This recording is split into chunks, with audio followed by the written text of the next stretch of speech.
Ja me'n vaig. Desitgem sort. Molta sort.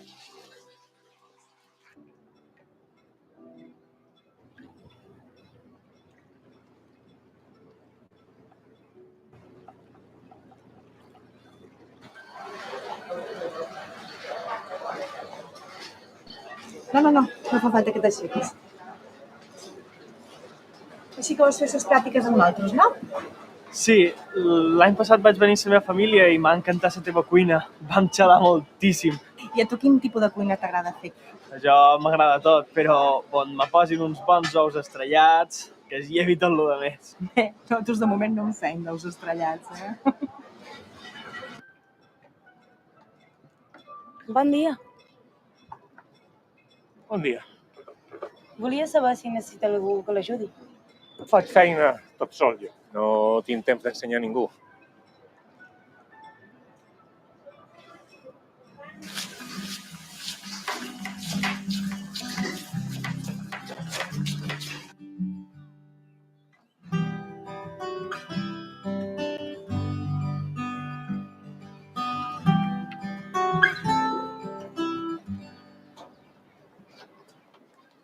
Ja sé que em va dir que no necessitava ningú i que treballava tot sol, però de debò que m'agradaria aprendre.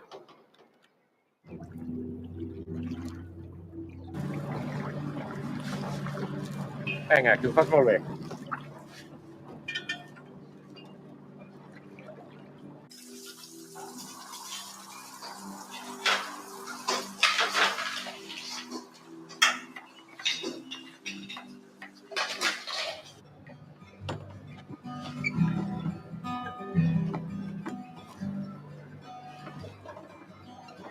Bon dia.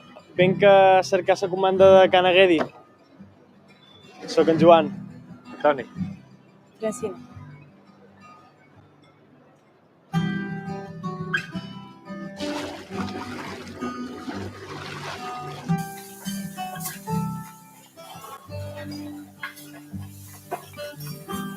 Això ja prou.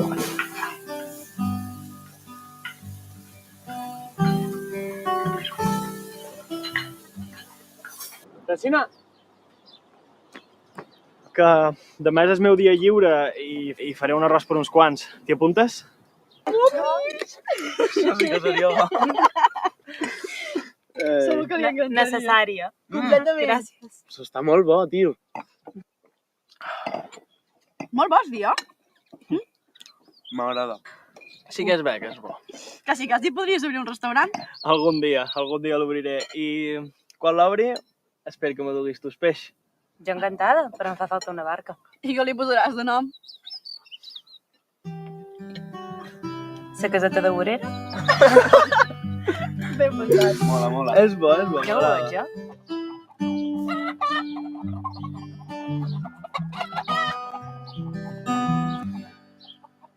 És una de les conseqüències de l'escalfament global del planeta produït pel canvi Què? climàtic. Es recomana Voleu uns ous estrellats? que eviti sortir al carrer durant les hores centrals del dia, que begui aigua de manera habitual.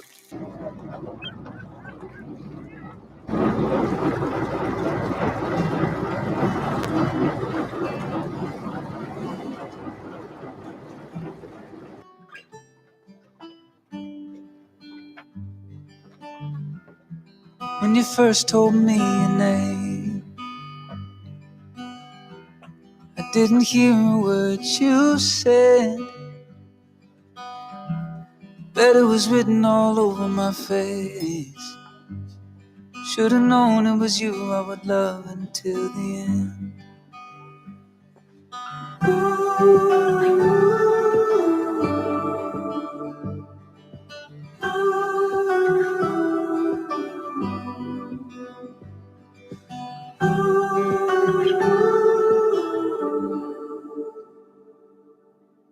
When you first told me your name, I didn't hear a word you said.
It's like shaking a ketchup bottle. You're shaking and shaking and shaking. And at one time, everything is coming out, maybe more than you expected. That's what I feel about what's happening in Trondheim now. The food scene in Trondheim is very much alive. It's very happening at the moment. You have all of these amazing young chefs moving back from maybe working abroad or in different towns in Norway. And when you see something just like waking up and you see all of that energy, you want to be a part of it. Trondheim is a small town, but we have a lot of different restaurants. You can use a long weekend here and you can eat from morning to night every day for 4 days and you never eat the same. Oh, it's exploded. It's so cool because, you know, we have all these very unique restaurants. Everyone is so good at their own thing and really supportive of each other. I'm really proud to be a part of it. We all want the best for everybody and we all want to be part of what is going on. This industry is a very cool industry to work with. A lot of very young, talented, energetic people are approaching the industry and doing a really good job at...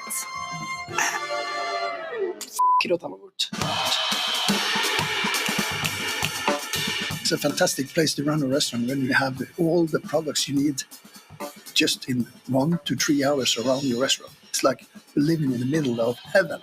It's fantastic. What should I choose today? You know, it's so much. Should I take this? Should I take this? Should I take everything? We have the best produce in the world. That's no surprise. We're close to the fjords, we're close to the mountains and the forests. I spend a lot of time in the sea. Me and my fiancé like to go freediving, picking a lot of seaweed. He's harpoon fishing. It's quite manly. Not only fish, langoustines, scallops, lobsters, a lot of fantastic minerals in the soil. Sun, rain, mild temperature. Thousands of years ago, the reindeer stopped. It's like playing poker and you get all these S's.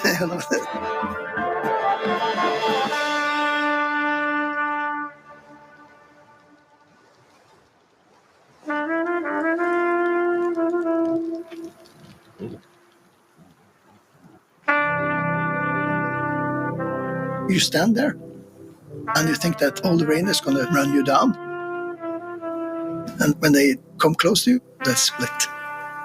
And you feel respect for nature and why it's so important to take care of. It's a product of excellent quality.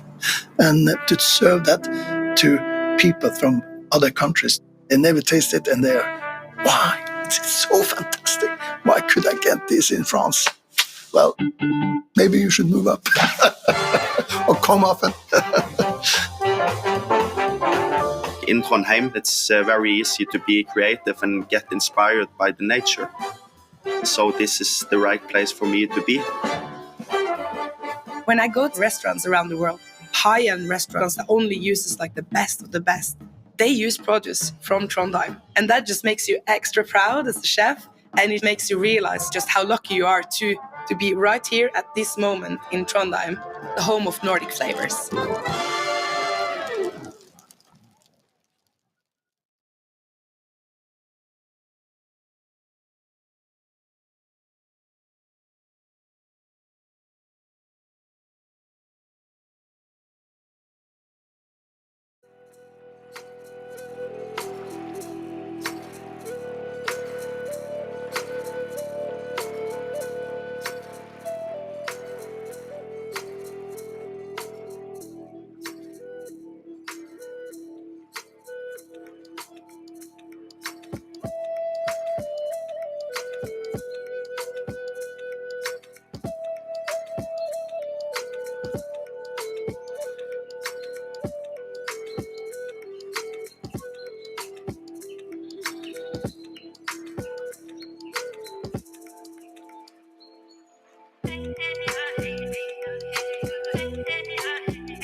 Yeah.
Didn't think you'd do it, but you saw right through me, baby.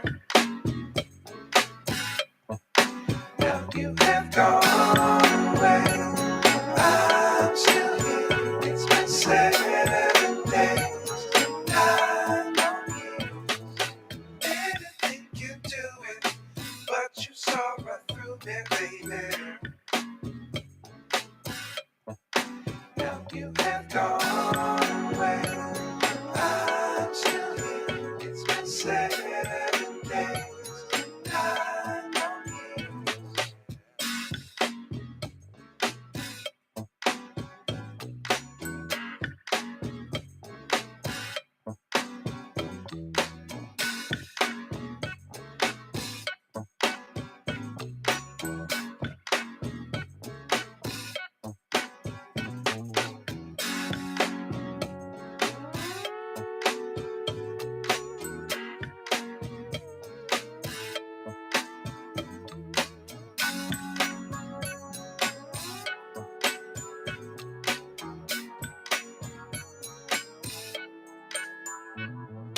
Didn't think you'd do it, but you saw right through me, baby.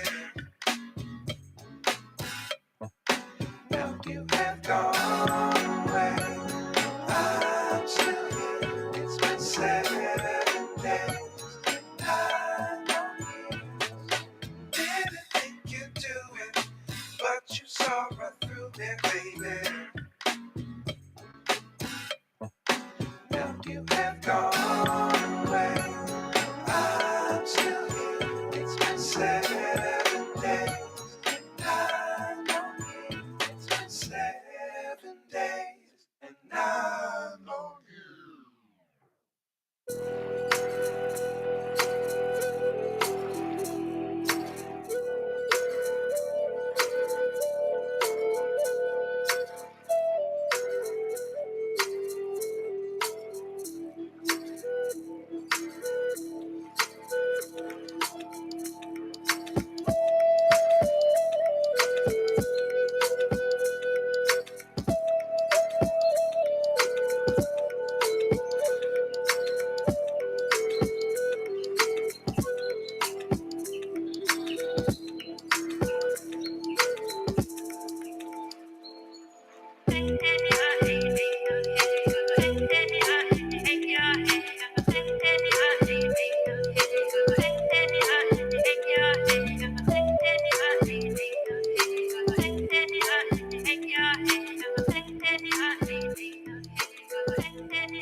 Hello, hello, hello. Hello, hello, hello. And welcome to the 6th Annual European Young Chef Award. For those that don't know me, my name is Edward Iverson. I represent this region, mostly the northern part of it. I'm from Steinkjer, or I'm from Oslo, but I moved to Steinkjer, became a local patriot. And Steinkjer, for those that don't know, is one of the big farming municipalities here in beautiful Trøndelag. But today I come here to Trondheim to share this day with you, talk about something I love, food. I'm not much of a chef, but I met some of these guys yesterday, and I can see the talent already. Very excited for what we are going to do today. Today, the day is not that hard on the competition aspect.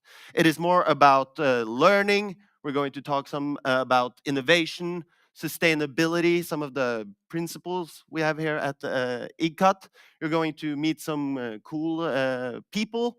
And then we are going to look at some traditional dishes that we are going to be innovating in the big competition where everyone will be super nervous tomorrow.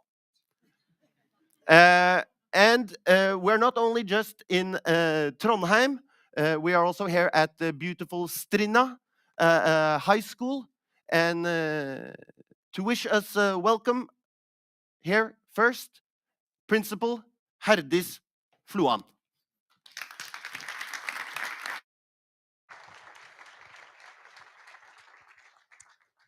Good morning, everybody. It's a great pleasure for me as principal to welcome you all to Strinda Upper Secondary School and the European Young Chef Award. A special welcome to the 9 young chefs from different regions in Europe.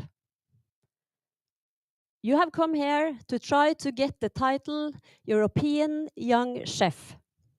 And we look forward to see what you can achieve in our kitchens the next days. We are really proud to host this competition on behalf of Trondheim and Trøndelag. And we wish you all good luck with the competition. Again, welcome to Strinda. Thank you.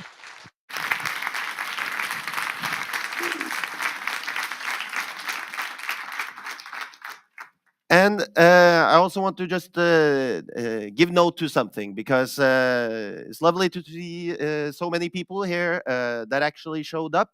But we are a European award, and there are people in Europe who couldn't come. So we've also live streaming this.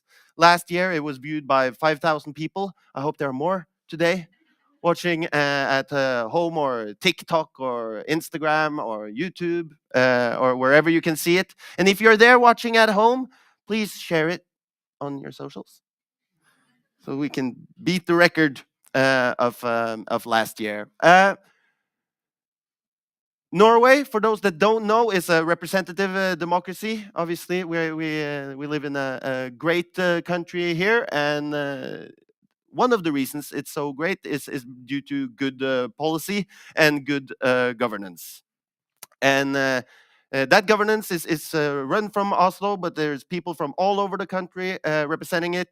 And the Food and Agricultural Minister is with us today, and would like to share some words with you. Ladies and gentlemen, give a warm applause to Sandra Borch.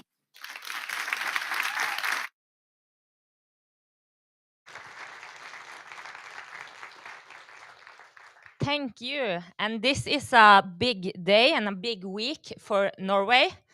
This is a big happening in Norway that I'm proud of.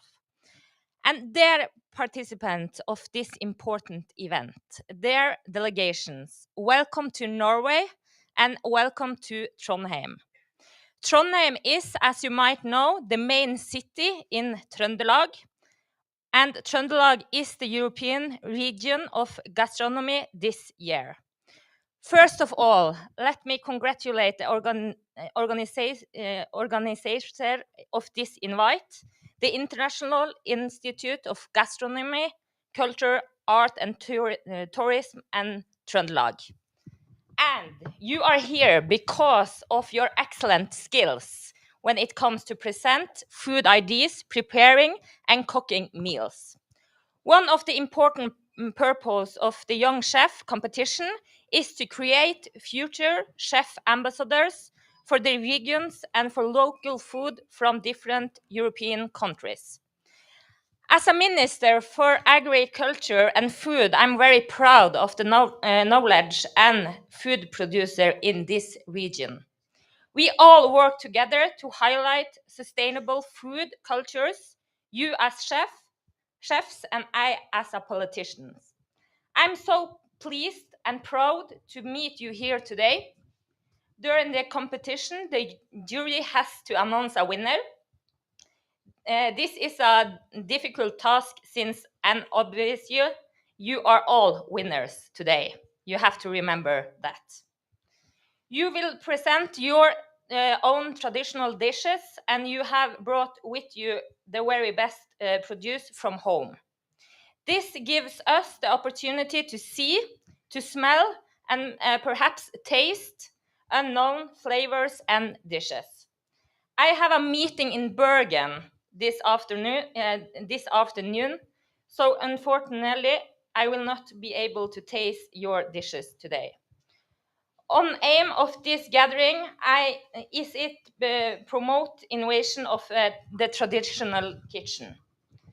I strongly support the idea that young chefs are allowed the opportunity of serving local traditional food in new ways. As far as I know, the Norwegian candidate will serve our national dish, who is called fårikål. This dish is based on lamb, because I come from a sheep farm in northern Norway and developed the food culture in your country. I'm proud of the work you are doing with Promote Norway in this competition. The farmers, the food culture, the chefs and others need to work together to order to serve guests first-class meal. My message to you is to make the most of this opportunity to establish and get the network in the years to come. You get new friends on this competition. You are all young chefs and are in the limelight, and you want to make yourselves visible. European gastronomy is depending on new generations with new interests and ideas. I want to say, keep up the good work, all of you here today, and I wish you the very best in this competition, and I'm looking forward to see who's going to win the competition. Good luck with this big happening.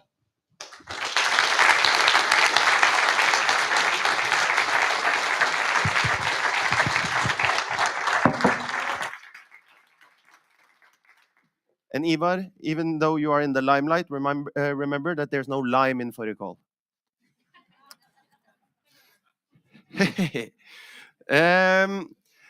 One of the worst things about food is that it costs money. And events like these, bringing people together, having them show up, renting cameras, all of these things, it costs money. And IGCAT wouldn't be able to do this. There will be no European Young Chef Award without our amazing sponsors.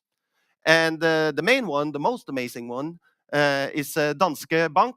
And one thing they get to do is also speak on camera. So welcome, Ole Christian Hansen.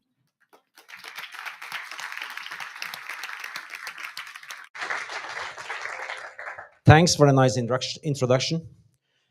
Well, so why is Danske Bank a sponsor of European Young Chef Award? To start off, we're sponsors of European Region of Gastronomy for the whole of 22. But we are also a special sponsor to this event, European Young Chef Award. And there are 3 reasons for us sponsoring this event and the European Region of Gastronomy. First one, you guys over here.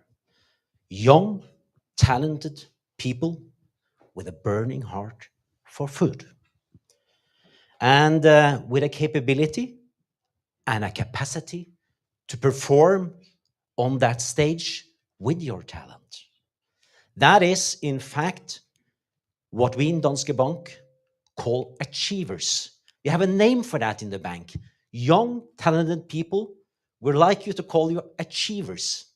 And in that word lies a lot of emotions, but also a lot of brain and heart going into the direction of food. And kind of, as a sponsor, it is a great honor to be here, to talk to you and this crowd and to the thousands of people watching this event on this agenda. But you are the core of it, and we will experience this for the 2 days to come. Today with a traditional approach, tomorrow with a more innovative, competitive approach. Second reason, we are now in a city and a region, as Sandra spoke about, that likes to call ourselves as home of Nordic flavors. In Trøndelag and in Norway as a whole, we often get a beating. Why, do you say? Well, the beating is in the climate. There are rainy, snowy winters. There are 24 hours, almost, in this part of the country, of sun in the summer. That means that things that grow, live, and prosper here in the region takes a beating. And you know, beating gives texture, beating gives taste to food. From the region of Innherred, 4 or 5 miles from here, there are vegetables, there are things to grow that has a kind of texture and flavor second to none worldwide. We have in the mountains of Oppdal and Røros conditions that makes meat go in the same direction.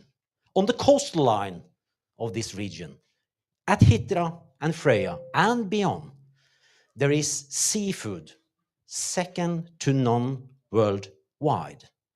And that is the reasoning for both this project, but all that loves food in this region, to call this home of Nordic flavors. Ambitious? Yes. But going back to that, we at Danske Bank is a Nordic bank. That's a connection. We in Danske Bank is also having the home office, or head office as we say, here in Trondheim. That's the reason. For the third thing, food is about a lot more than what's on your plate. Food is about how we prosper and live. Food is about cultural experience. Food is about travel and adventure. Food surrounds us in everything we do every day.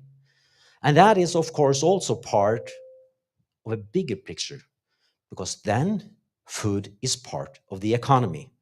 And since we are from a bank, that gives a kind of relevant backbone on this engagement. So these three reasons, you as talents, the achievers, being here in this region, home of Nordic flavors, and food, a range of what that gives for the people and country of Norway, and in this region, there are good reasons to be a sponsor. But now we will have the golden opportunity to see you in action. Today, you will perform your traditional dish, looking forward to watch and see and learn how you do that. And tomorrow, the innovative angle that gives you the possibility to be top-notch chefs in Europe to come. The best of luck to you and to your teams and supporters and all in this room for these 2 days to come.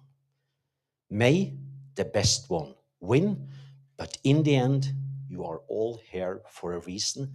You are to bring the European Young Chef Award to the next level at the food scene in Europe. The best of luck to you all. Thank you.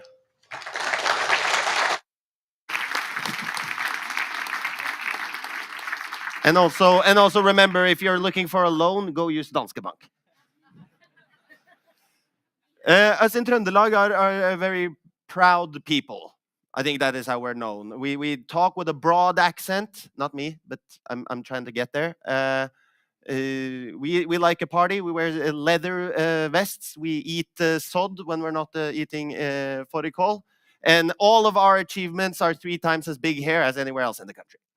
We also have our own kind of music, and I could go on about why Trøndelag is different to all of Norway and Europe, but I will not. But one thing we can't be proud of is this network and this competition. It originated from outside these borders. But this year, in the European Region of Gastronomy year, when we were awarded this, I don't think we knew how big it was. May-Britt could probably tell me that we've had over 70, over 100 events this year. The whole summer, I think all of Trøndelag. I think all of Trøndelag have gained some pounds during this year, because basically everyone's just been running around eating and drinking all the time. But we are very proud to host it. And we are able to host it because of the real organization, IGCAT. And what they do here at the European Young Chef Award, I'm understood, is we make ambassadors for food culture. And we're going to do that now. And to do that, I would like to welcome the president of IGCAT, the main woman, Diane Dodd. Thank you. Well, first of all, I want to thank Sandra Borch, Minister. Your presence here gives importance to this event, and I want to thank you thoroughly, because we can't have good food on the plates if we don't have great food products. And that is also a very important part of this competition. I also want to thank our hosts in the school, to Svein Magnus for keeping everybody on track in the kitchens, to our wonderful organizers, to Maybrit and to Ida. You'll see a lot of them over these days, but a lot of work has gone into this organization, and also to my own team. I want to thank the jury for making it here. We have an incredible jury that are going to be introduced to you a little bit later by Edvard in the interest of time. I want to thank the young chefs and their mentors, and of course, the Regions of Gastronomy. Having said all of those thanks, I can tell you a little bit more about what is IGCAT. If you could start the slides, because if you can multitask, I'm not necessarily going to talk to the slides, but to keep you on track. So the International Institute of Gastronomy, Culture, Arts and Tourism is a global network of experts from various fields that want to protect and promote cultural and food diversity. And in doing that, we know that we want to empower communities through this act. And you will know that our flagship project is it started out as the European Region of Gastronomy, and it has now been so successful that it has gone global, and we are developing the World Regions of Gastronomy. We know we have to do this because we've got some pressing issues. Soil erosion, we have the issue of climate change, which is causing issues with plant animal varieties being lost at a rapid rate. And we saw through COVID how important food sovereignty is. And we're not saying that we don't need the global brands. We all like to also eat them. But when you see the balance and you see the loss of local food diversity in comparison to the global brands, we need to recorrect that balance and ensure that our regions have food sovereignty for the future. So we know we have a great opportunity right now. Many regions are trying to position themselves as gastronomic destinations. We know that travelers are seeking to find the most unique and authentic food and food cultures on their travels. So the things that are very boring for you because you ate them all your life are actually the things that travelers are looking for. So that's what was the inspiration behind this project, the idea to resuscitate old recipes. In doing so, bring back to life old plant and animal varieties, to tell the story and to keep those stories alive, making your regions unique and special. And so this is why we need ambassadors. We needed to seek out our young talent. So now we have the opportunity to talk about you becoming chef ambassadors for your regions. You've all received, I think, the Chef Ambassador Agreement. We now have a rising network of young chef ambassadors because this is the 6th edition. And what we're inviting you to do now is to sign that agreement, which is a pledge for life. So it's a serious thing. It's a pledge for life to promote the products from your region, to tell the story about your regions, and to keep the food traditions alive in your regions. So if you are willing to do that, I'd be happy if you will come and join me now. And one at a time, we can sign those agreements formally, and we can have the opportunity for a little photograph. So can I call up from Catalonia, Raul Gisbert? A round of applause.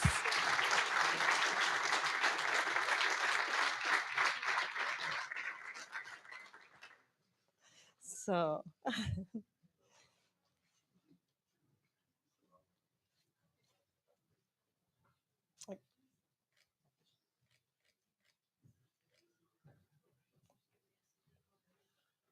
Beautiful. You could complete it and take it to Fabrizio afterwards. Okay, and the next up, oh, no. Quick photo opportunity. So, and now, Pau Cintas from Menorca.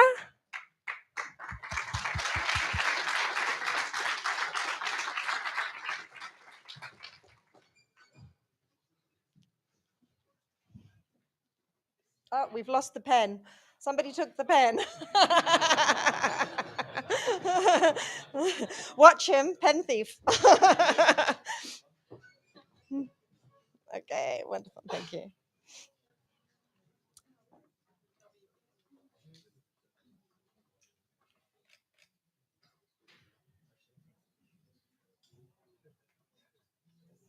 You can complete it and give it to Fabrizio afterwards. Yeah. Yeah. That's lovely. Thank you so much.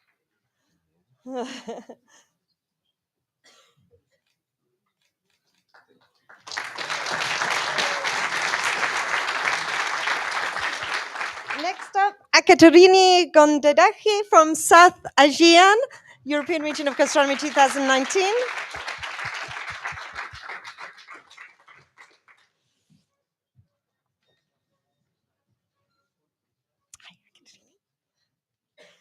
You can just sign and have a photograph, and you can complete the rest afterwards. In the interest of time. Thank you so much.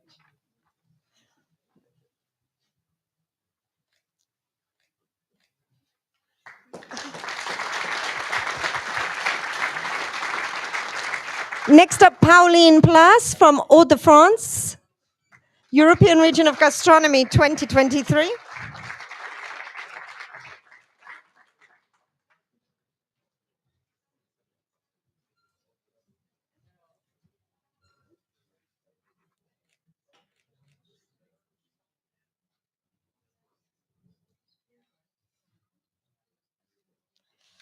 Thank you.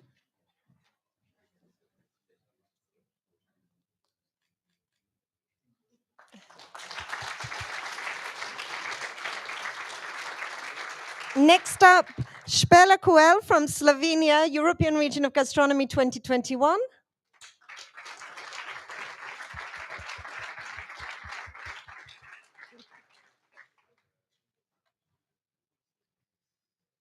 It's okay, just sign it. Okay. You can fill it out later.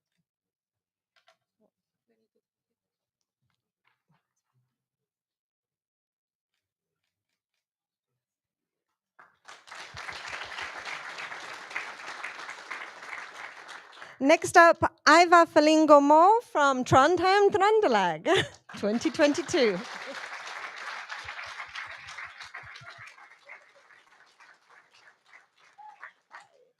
You could just sign and then afterwards fill it out. Give to Fabrizio. Speed things up.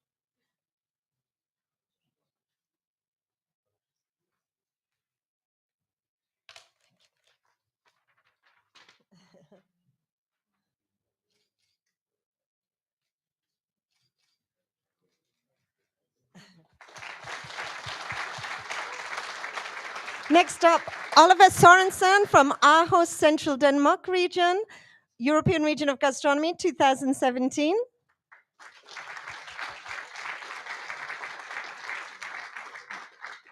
Just sign and then afterwards you can complete.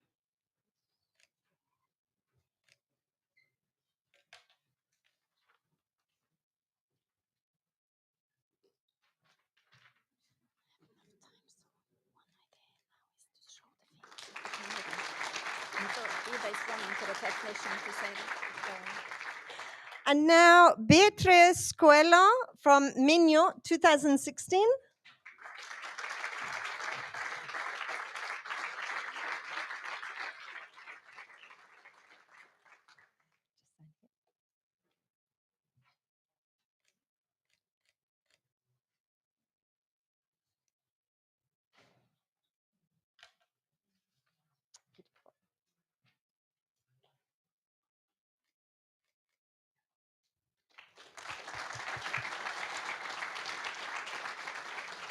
And last but not least, Ruben Lima from Coimbra, European Region of Gastronomy 2021 to 22.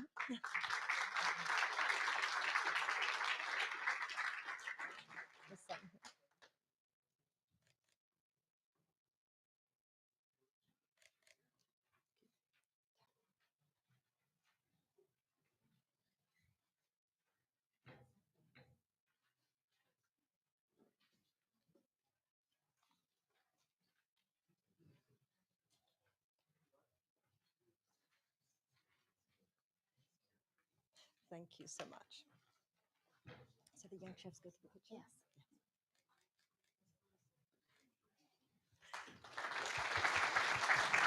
Yes. Okay, actually, you can all come back down now. All of the young chefs, maybe you can come down and have a photograph together.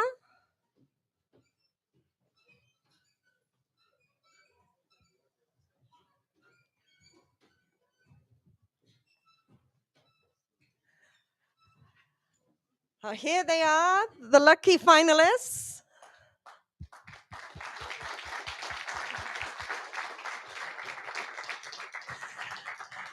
I just want to say good luck to all of you. In fact, today, as you know, is a dress rehearsal day. It's a dress rehearsal run for you to get to know the kitchens, to get to know.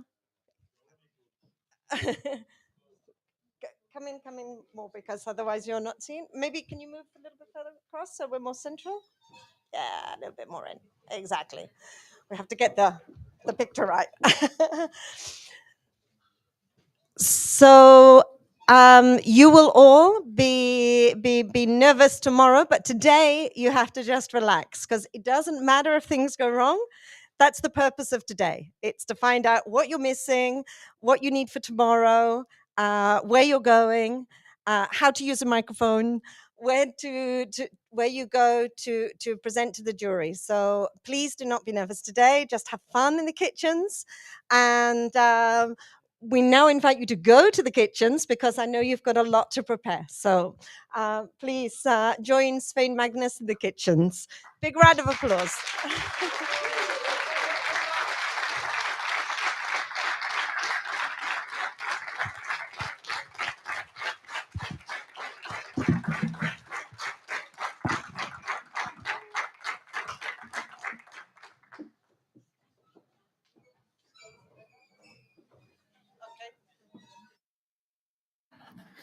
You can show the young chef films now. If they...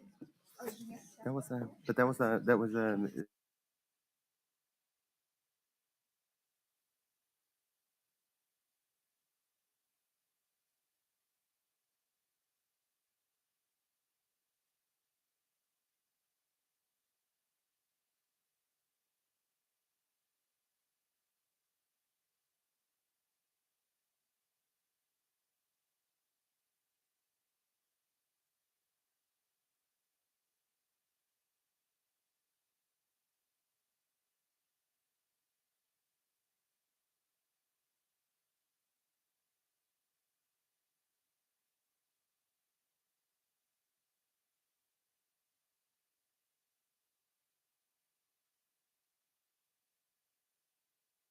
Yeah, okay. We're live. Do you want some waiting jokes, or should we just play the movie? I don't know.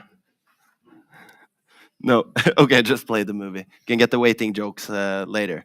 I was trying to make up some diss jokes about other cultures, and I know that we're in European, so I really couldn't. So I was going to say something about America, but you probably won't hear it.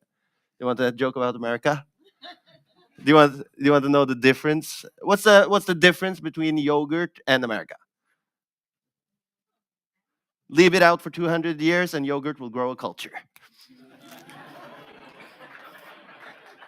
Not my joke. Okay, so the candidates are in the kitchen, but they have a TV there, and there are some people who would like to greet them. So could we spin the...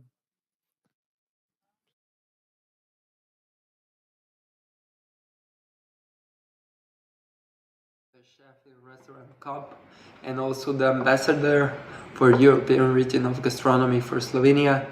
And my role is to motivate people to stay as local as possible and sustainable as possible.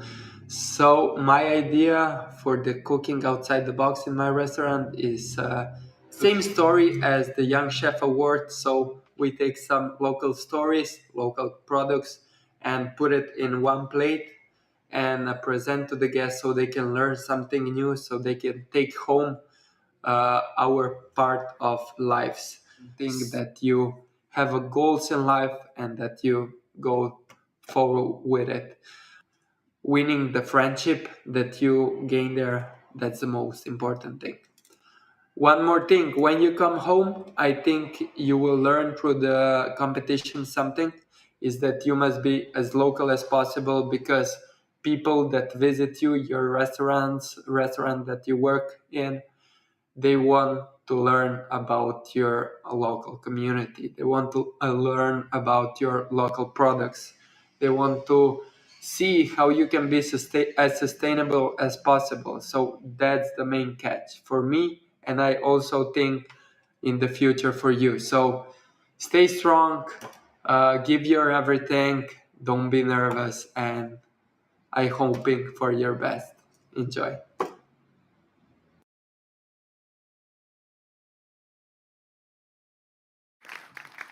I think we have... Hola, un saludo muy cordial desde Girona. Siento mucho no poder estar con vosotros, pero de alguna manera quiero que sintáis mi apoyo y un cariñoso abrazo para todos los que estáis cocinando, os estáis empujando, os apasiona este oficio. Espero que sigáis disfrutando de él, que os lo paséis bien concursando, que no os obsesionéis con ganar o no ganar, porque esto es lo menos importante. Es un aprendizaje, es una experiencia muy valiosa y el éxito es hacer lo que realmente te gusta. Si tenéis la suerte de dedicaros a lo que os gusta, ya habéis ganado. Que disfrutéis y hasta luego.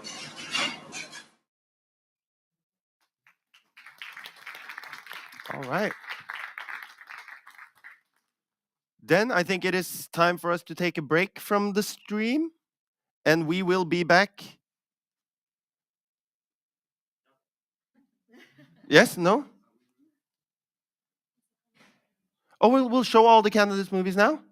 Okay, that is great. So at an event like this, we realize that we don't get that much screen time with the candidates. So we encourage them all to make and send some little films that will present their efforts in making their dishes and their food journey. So I think we just go from 1 to 9, right? Okay, these are fun. I've already seen them.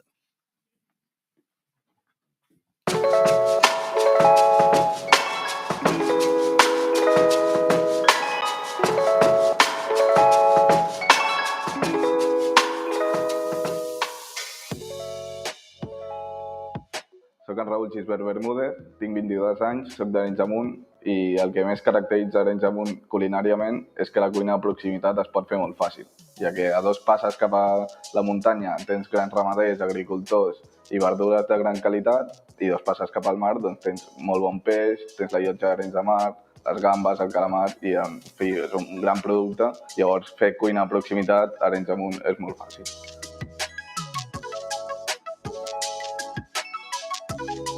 Doncs a Catalunya tenim la costum de fer el vermut, que s'ha convertit en un acte social abans d'un gran dinar. I moltes vegades la companyia és tan bona que la prèvia és més bona que inclús el mateix dinar. Llavors em vaig imaginar un plat que realment signifiqués i tingués un valor emocional com per mi és el vermut, perquè sempre el faig amb la família, amb els amics i gaudeixo molt d'aquest moment.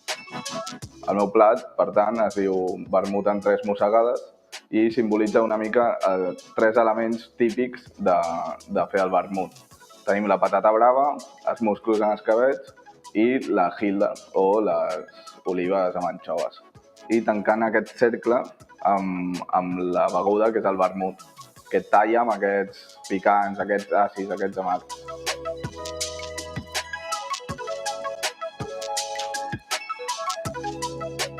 Doncs per mi la cuina catalana, a part de moltes coses, també és història, ja que a nivell de maquinària hem sabut evolucionar fins i tot d'un morter a, per exemple, un runner, l'última generació d'un runner. I hi ha les possibilitats infinites de fer tant picades com coccions, com el que vulguis. I també els recursos, ja que Catalunya té geogràficament molta varietat, tant de relleu com de producte, i això el que fa és que tinguis moltes possibilitats gastronòmiques.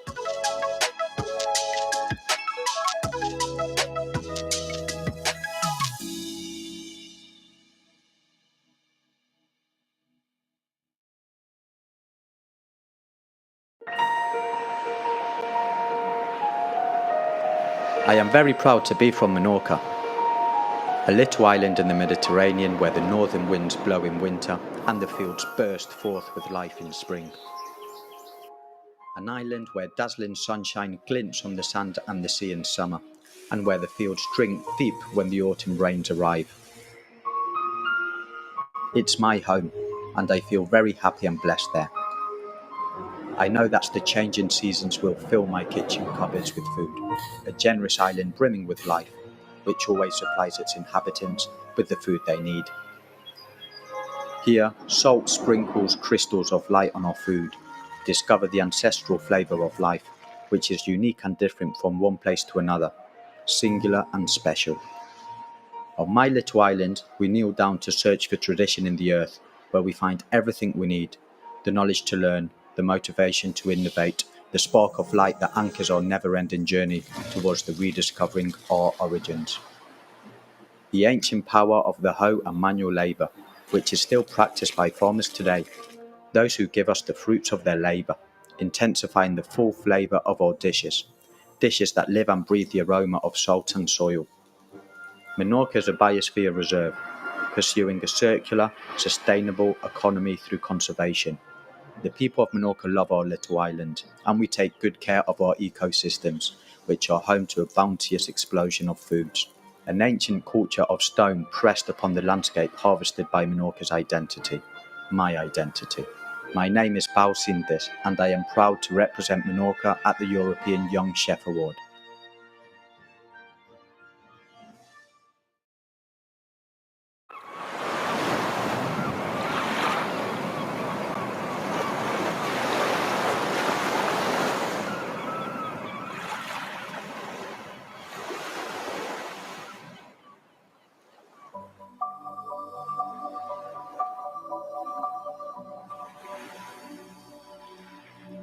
Our land, a piece of rock cast in our sea. The sea, our mother.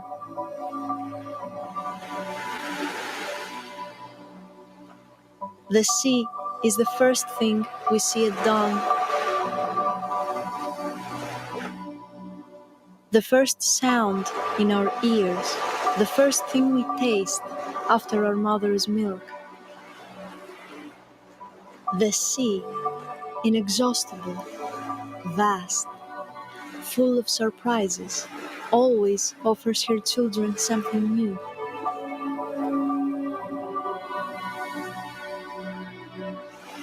Especially to those who strive every day within her arms, the fishermen.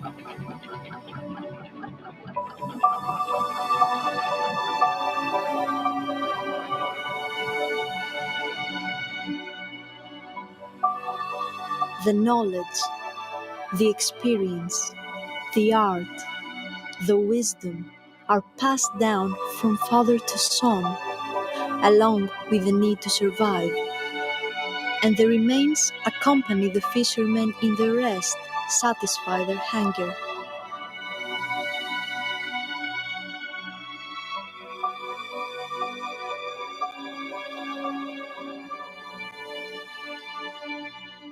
Wealth in the pot, kakavia, the blending of all these flavors. The definition of simplicity and taste.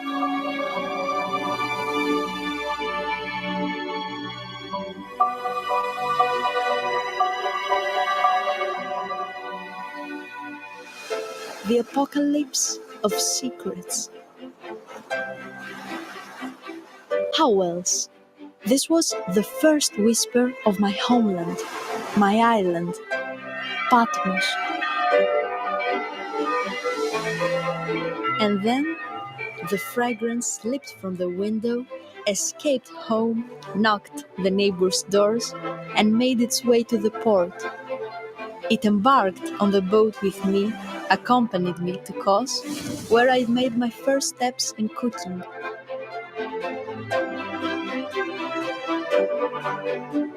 After all, what is my homeland? A bunch of tiny spots on the map. You are what you eat, and food is your medicine, as our forefather Hippocrates used to say. Pure, natural ingredients and the simplicity so differently repeated.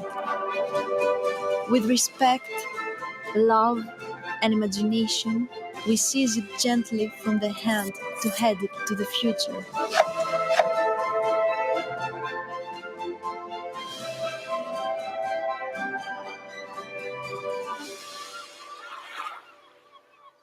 I am Katerina, and I present to you my island, Patmos, the southern Aegean, and my dish, the memories, and my personal trademark to the road of flavors, the apocalypse of the Aegean Sea.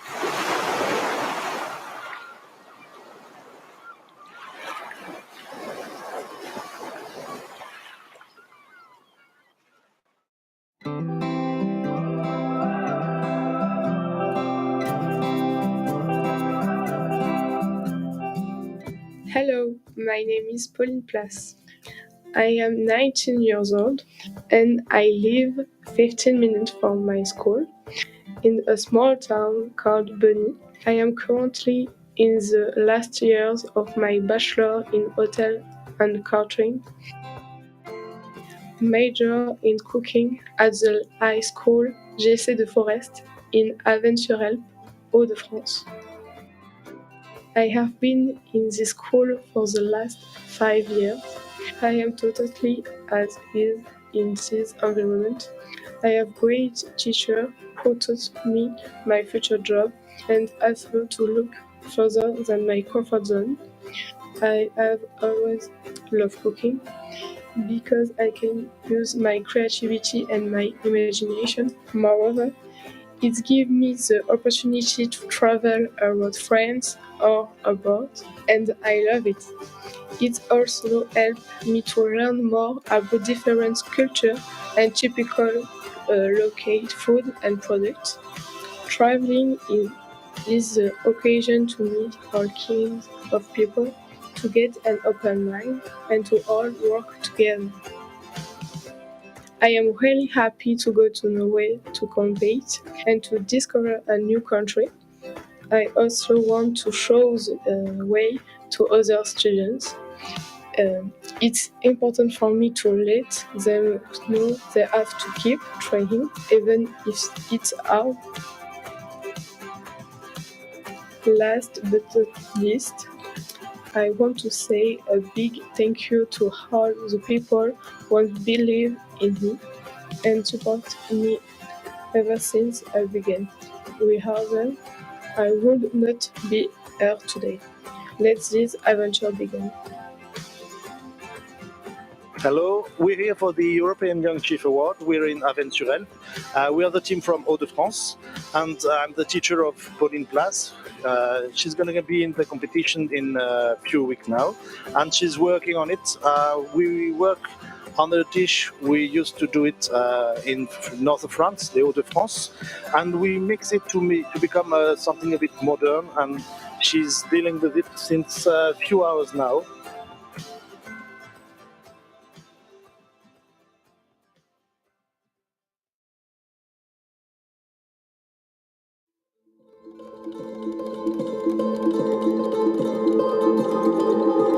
Jeseni, ko sonce posije skozi drevesne krošnje in obsije moje dolenjske griče in vinograde, takrat mi je najlepše, ko se sprehodim med prepolnimi trtami.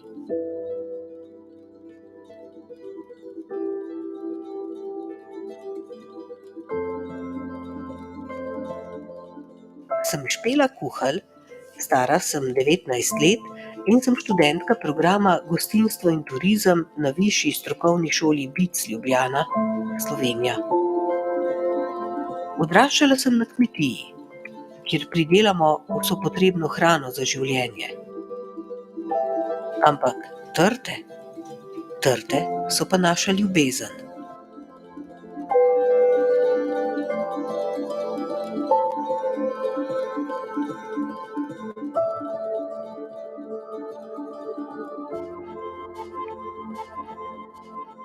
Ponos slovenskega vinogradništva z večstoletno tradicijo je vino cviček.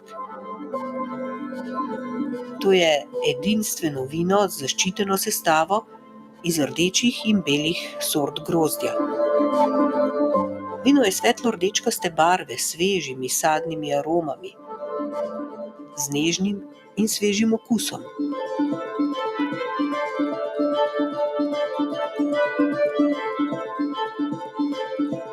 Za vsakega kuharja je pomembno, da najprej spozna kulinarično dediščino svoje države in lokalne sestavine. Zato je navdih za moje jedi moj domači kraj, jugovzhodna Dolenjska. Spoštujem tradicijo in ljubim svobodo, tako v življenju kot v kuhinji.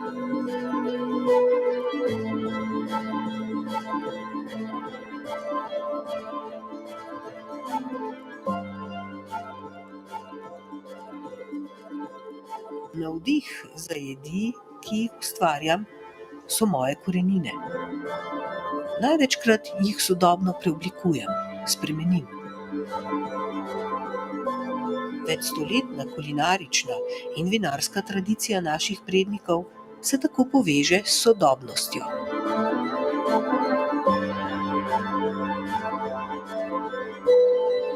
In takšna je tudi moja cvičkova obara.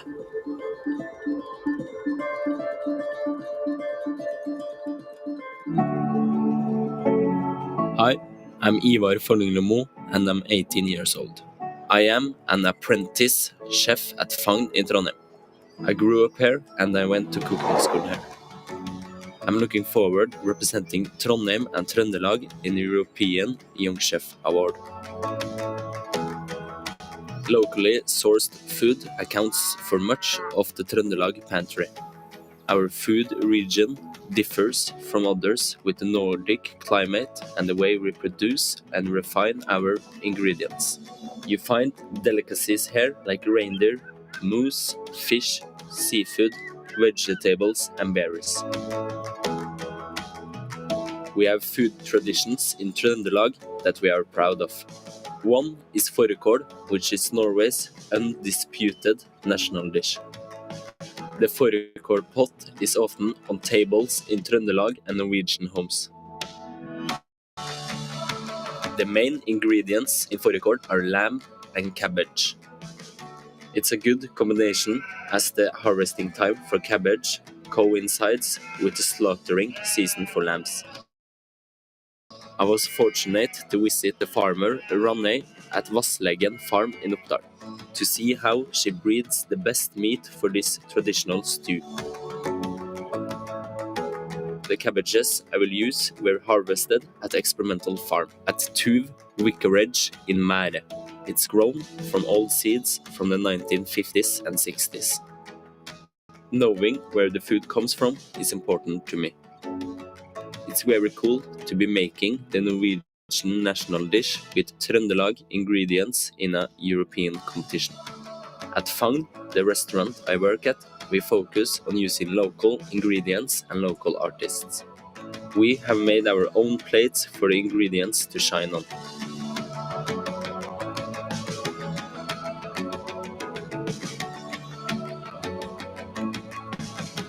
It was not given that I would choose to be a chef, even though my family has been involved in hospitality and catering for a long time. I'm happy with my choice. This profession gives me great creative opportunities and I can work in different kitchens around the world. I'm playful by nature. I think everything I do should be fun, challenging and trigger me a bit. It will be really fun to welcome the other young chefs from Europe here and show them my city and region. We have some of the world's best ingredients and many great gems of restaurants and professionals. I'm looking forward to the competition in November.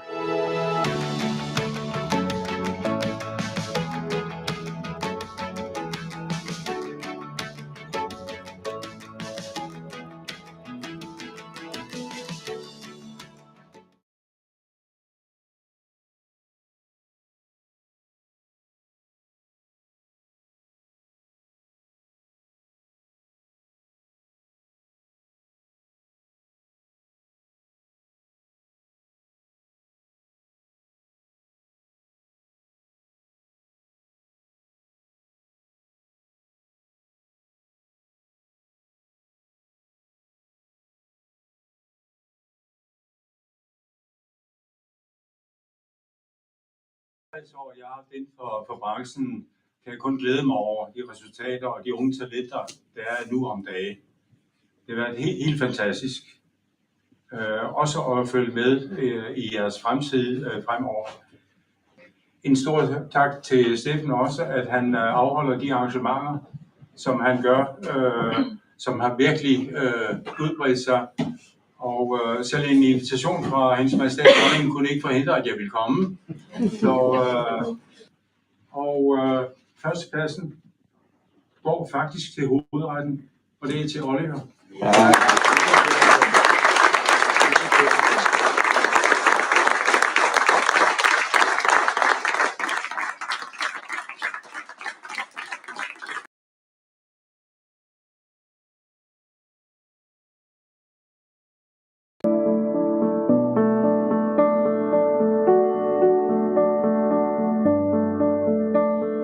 Eu chamo Beatriz Coelho, tenho 17 anos, sou de Vila Nova de Cerveira e gosto de estar na cozinha.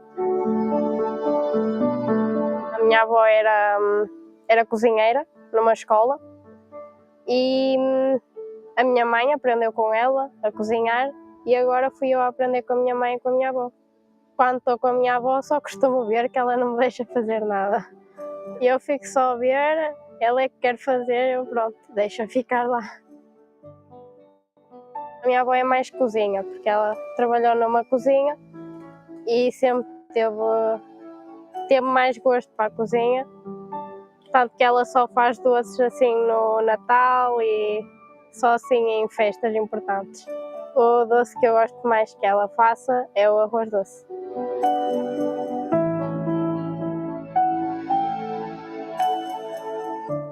Gosto de ter pressão para fazer as coisas, gosto de fazer as coisas no tempo certo e quando isso não acontece, chateio-me logo e corre tudo mal. Eu, desde mais ou menos do 6º, 7º ano, que andava sempre a dizer aos meus pais que queria entrar para a etapa para tirar o curso de cozinha. Depois acabei por me inscrever. Os meus pais não apoiaram muito, mas depois tiveram que se habituar, mas nunca pensei que chegasse a este ponto. Frequentei a escola etapa profissional durante 3 anos. No último ano foi-nos proposto pelo nosso professor de pastelaria realizar um doce para um serviço. O doce que nós escolhemos foi as meias-luas de Viana. As meias-luas são um doce com uma massa e um recheio. A massa é uma massa fininha de farinha, água, uma pitada de sal e manteiga. O recheio é feito a partir de uma calda de açúcar com farinha de amêndoa e farinha de mandioca. Para o prato inovador foi-nos proposto de fazer uma sobremesa com os mesmos ingredientes, aos quais eu acabei por adicionar alguns. Acabei por fazer umas telhas de chocolate, um creme de mandioca e um gelado de doce de ovos. Viana do Castelo é uma cidade muito antiga e antigamente havia muita pobreza. Sendo assim, os pais acabavam por abandonar os seus filhos em instituições. Uma delas era o recolhimento de Santiago. No recolhimento de Santiago existia uma estrutura de madeira que era chamada a roda, que servia para os pais depositarem os seus filhos para deixarem a cargo da instituição. Mais tarde, a roda serviu para vender os doces confeccionados pelas freiras, as meias-luas. Viana é conhecida pela Romaria da Senhora da Agonia. Nessa altura é visitado por mais de 1 milhão de pessoas. Este ano participaram no desfile 700 mulheres carregadas com fios de ouro. Para mim é importante que esta tradição não saia das nossas vidas, pois os fatos tradicionais do Minho e as suas joias do coração de Viana são um símbolo muito importante. A partir de agora, gostava de continuar a participar em mais competições e arranjar um trabalho na área. Estar numa pastelaria. Gostava muito de estar numa pastelaria.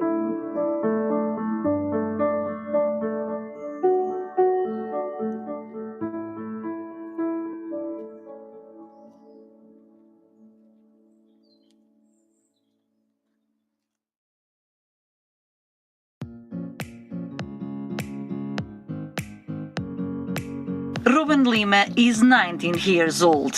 He was born in the beautiful village of Lausanne, a municipality of the Coimbra region, well known for its natural and cultural heritage, such as the Serra da Lausanne, the Schist village, or Arus Castle.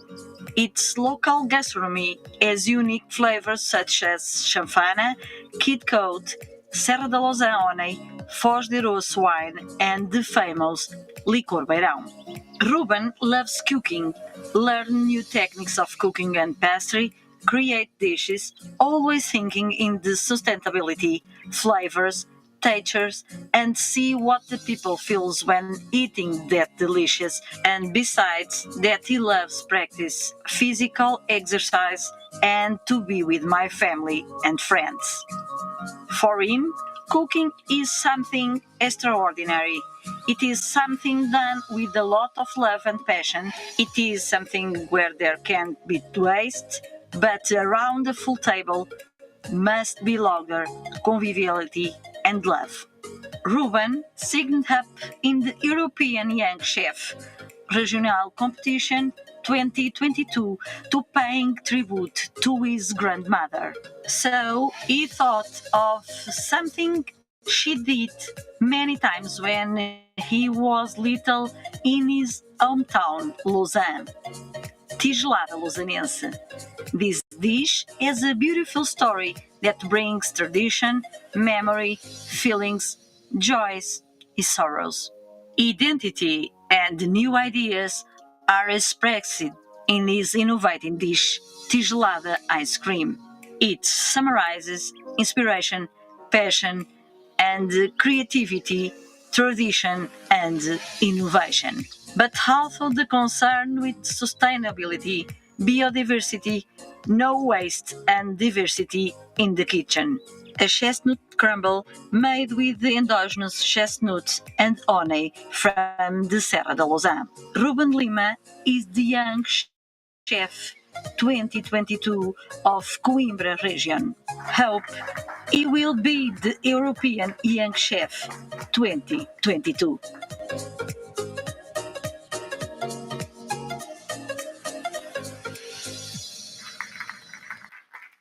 All right, all right, all right. Okay, we're going to have a break, but if you're watching this on the stream, I suggest you go get some food. And if you get some food, I want you to take a picture and tag European Region of Gastronomy, Trøndelag-Trondheim. Can you do that? That's great. So we'll be back here 11:15. See you then. I hope we're off now. I hope we're off now. It's very weird if I'm saying.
me, baby.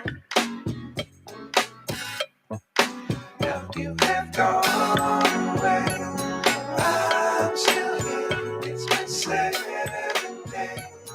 I know you didn't think you'd do it, but you saw right through me, baby.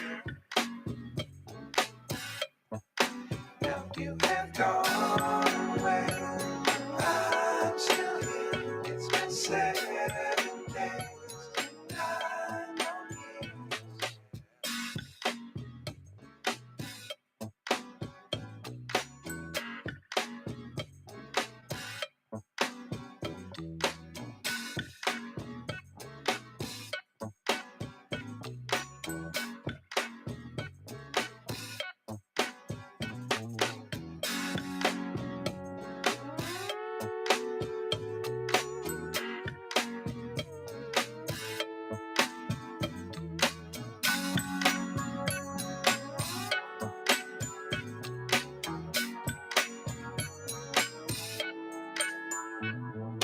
Didn't think you'd do it, but you saw right through me, baby. Now you have gone away. I'm still here. It's been 7 days.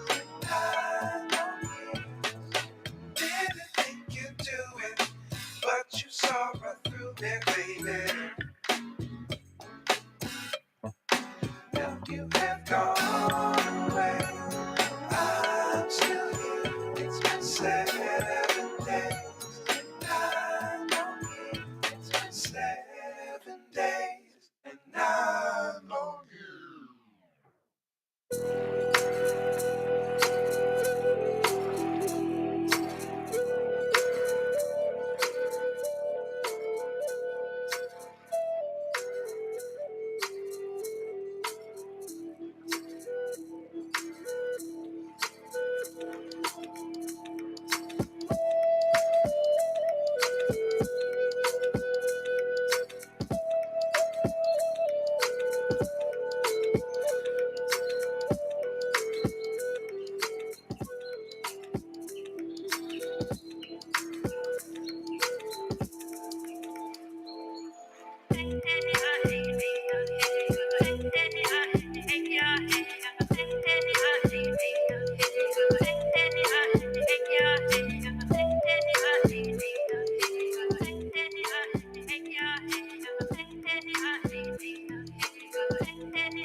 baby. Now you have gone away. I'm still here. It's been 7 days. I know you didn't think you'd do it, but you saw right through me, baby.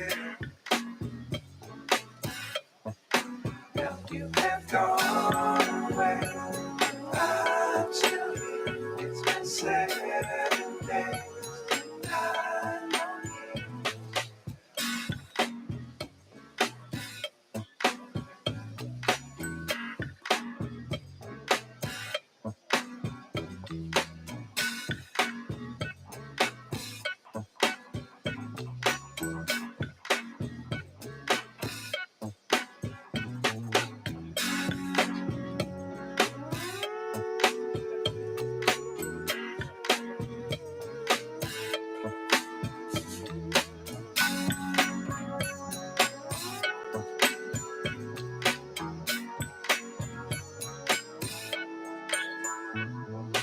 Didn't think you'd do it, but you saw right through me, baby. Now you have gone away. I'm still here. It's been 7 days. I know you didn't think you'd do it, but you saw right through me, baby. Now you have gone away. I'm still here. It's been 7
All right. We're back here from the European Young Chef Award. The chefs are already cooking. Once again, my name is Edward Iverson. I'll be your host for this day. We had a slight mix-up of the schedule, so we started a wee bit late, and I know that's frustrating for you, the people watching at home. But let me remind you, this is a rehearsal sort of day. Nobody's getting any score today. We're just easing into it so that we are live for the very important day tomorrow. I'll try to do sort of we'll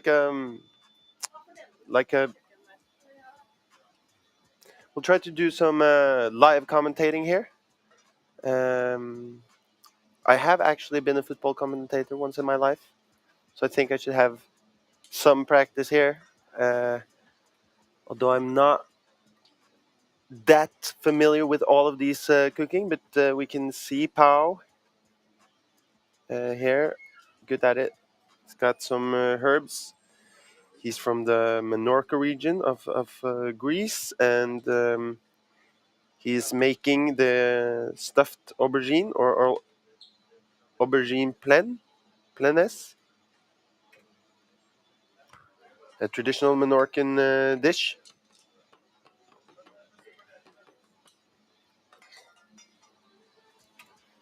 And here we have Raúl Gispert from Catalonia. He's making vermouth in Catalonia, traditional dish from there. He was the first one out, so he will also be the first one to present his dish. We will start with the presenting around I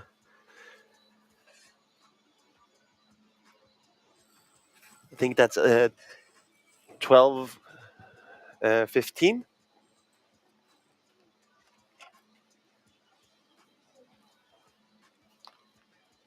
Katerini is making the cacavia, looking super concentrated. Also, I can see now that if I ever became a chef, I would prefer the black uniform and a cap. It looks super cool. Looks actually a little bit more professional. Probably shouldn't say that.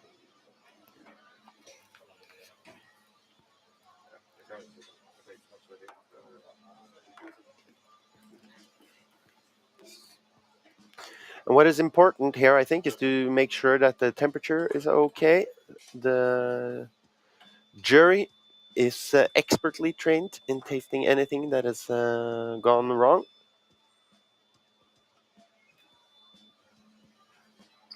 Pauline here from Haute de France is making the watersoy, a fish, squash, and roots from the north.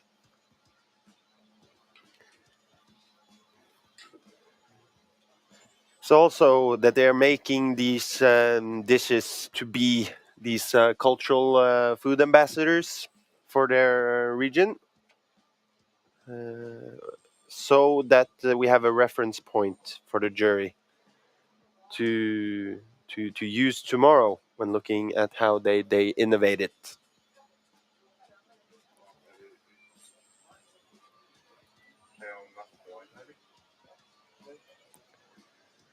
Raúl looking real comfortable.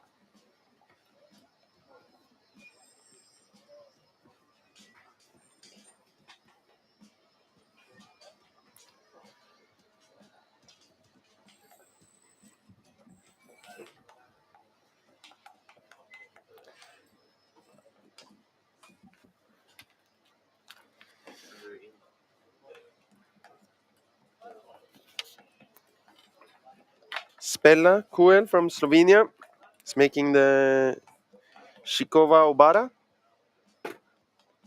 I also understand if I'm totally mispronouncing these names.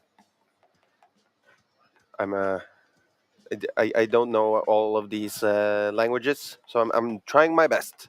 Would like to learn them better. So please tell me if I'm wrong on Instagram or something.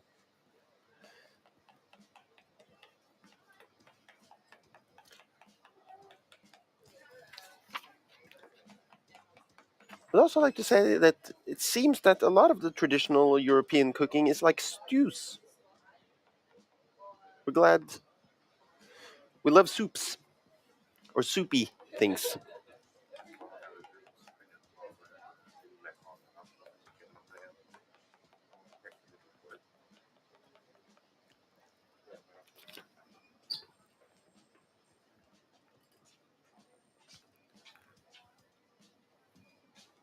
And here, finally, we have somewhat of an expert on what is going on, so that you don't have to hear me dweeb and guess.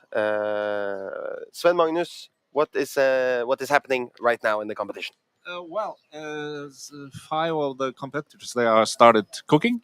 And of course, this first day, I guess you have already told the audience that they are going to cook a local dish from their own area. And we have 10 minutes between each competitor. And it will be very nice to see, because it's very different cooking. Yes, it is very different, because I see here that Raúl is making something called vermouth, which is a fish of some sort, or? Well, it's more scallops and mussels. So he makes a small. It's also olives, and there was. It's very local. Yeah. And it's all marinated in vermouth, I think. So that's Okay. why it's.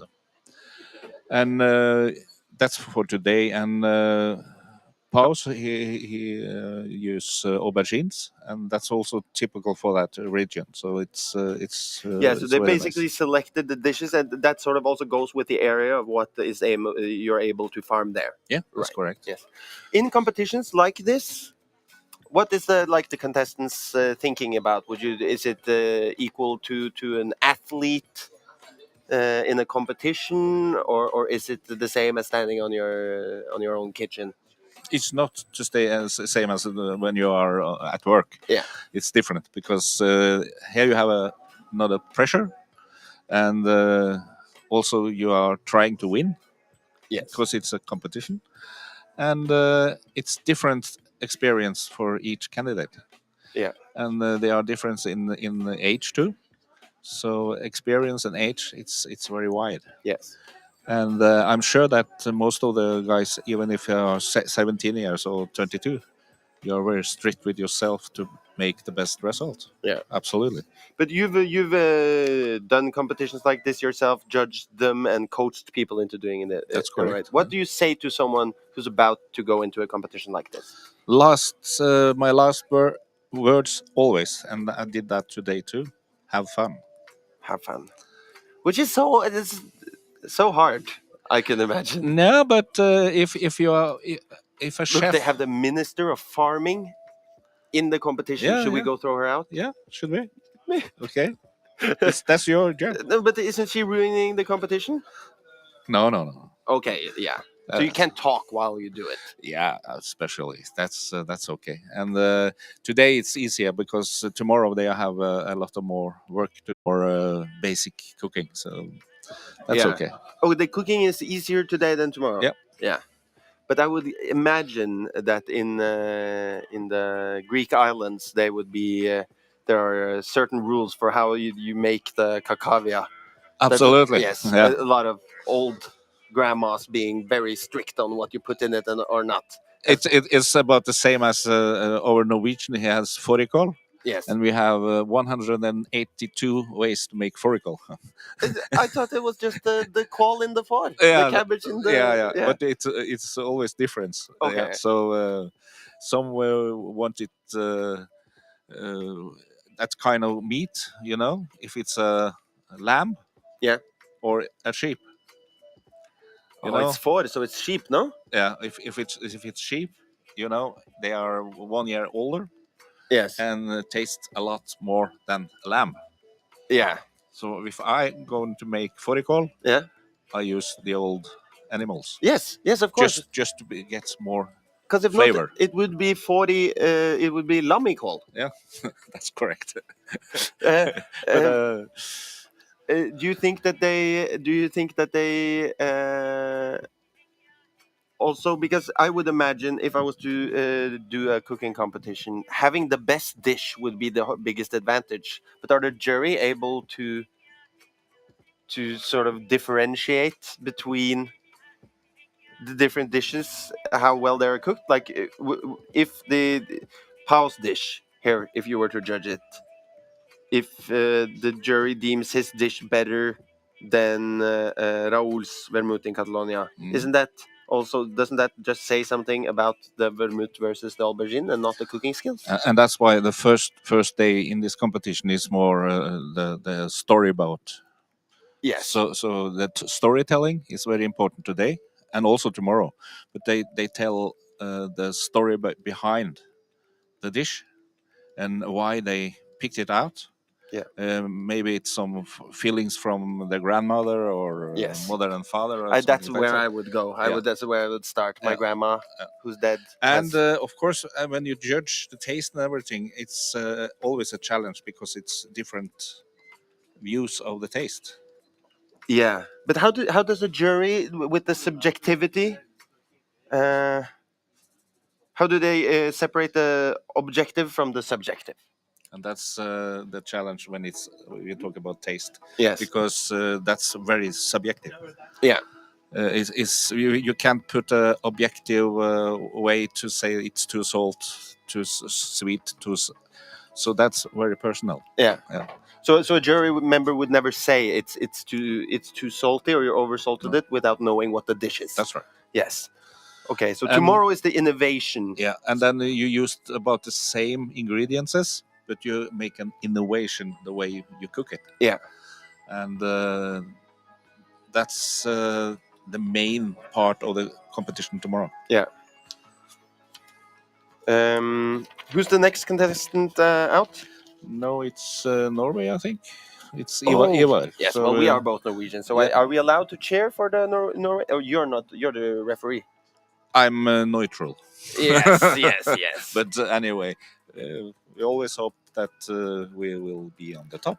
Yes, Yeah. yes. As And all we the others. usually are.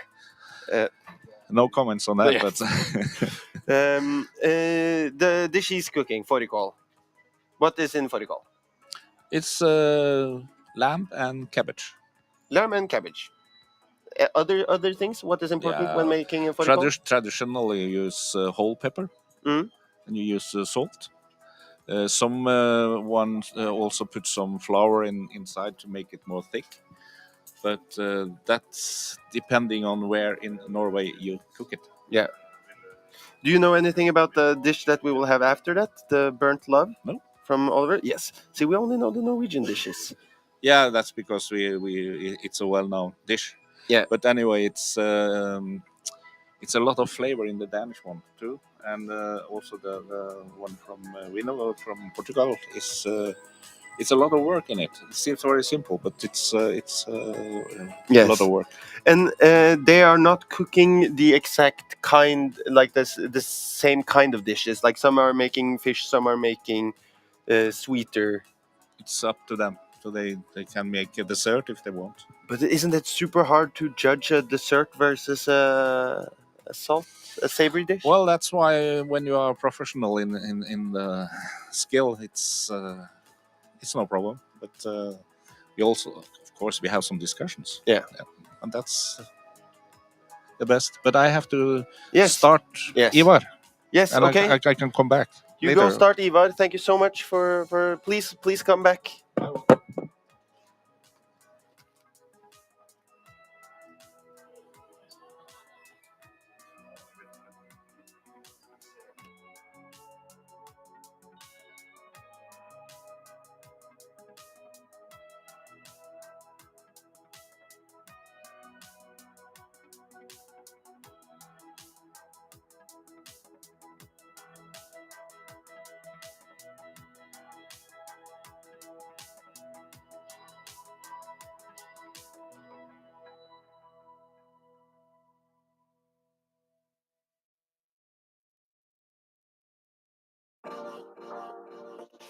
Seconds.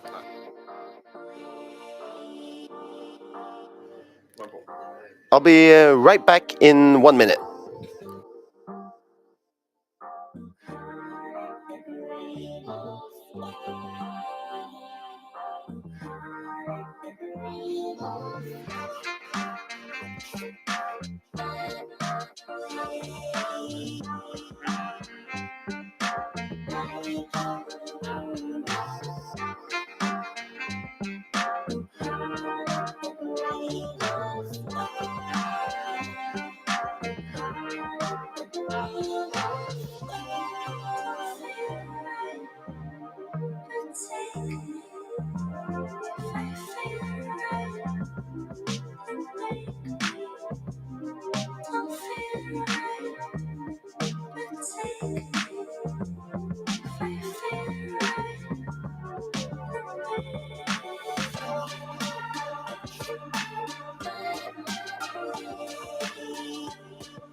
God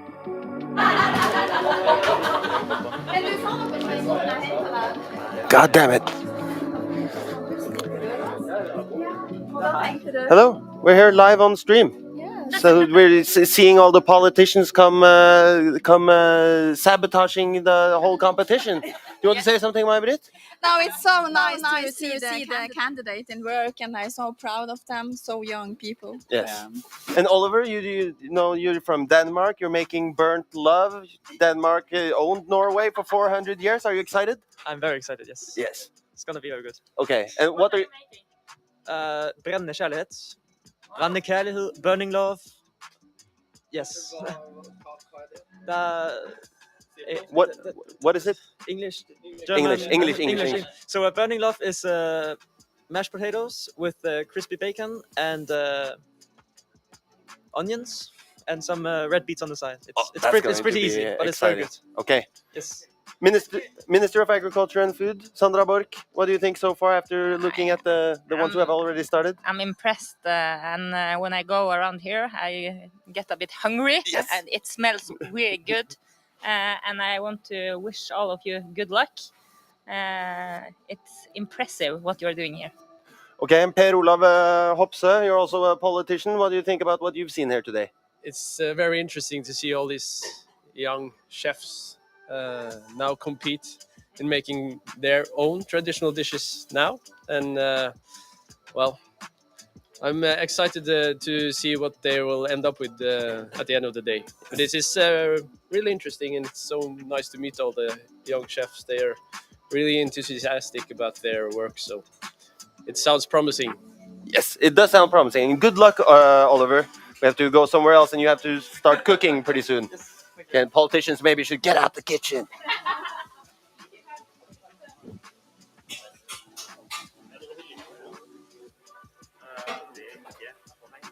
Okay.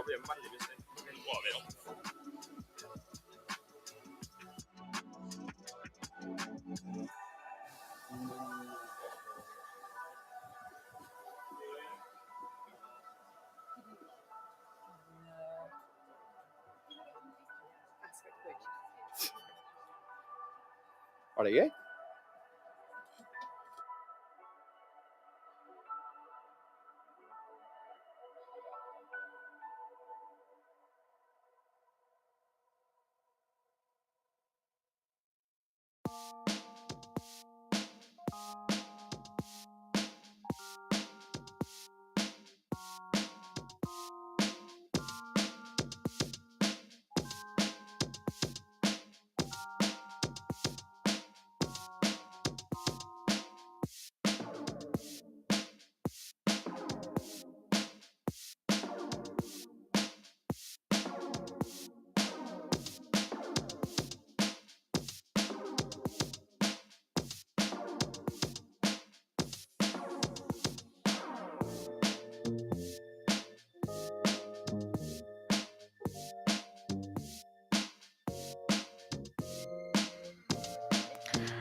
Not too far away now from starting with the first candidate being finished up. Going to be very exciting. First, I'll present the jury.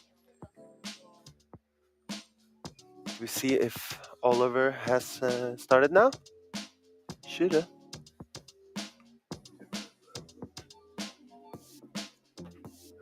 Now Oliver is starting in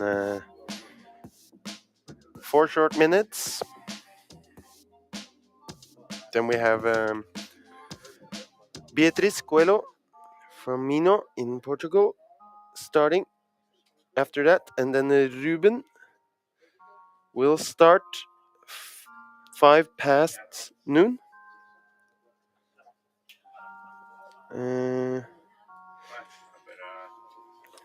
Then we'll start getting to the jury. See what they say.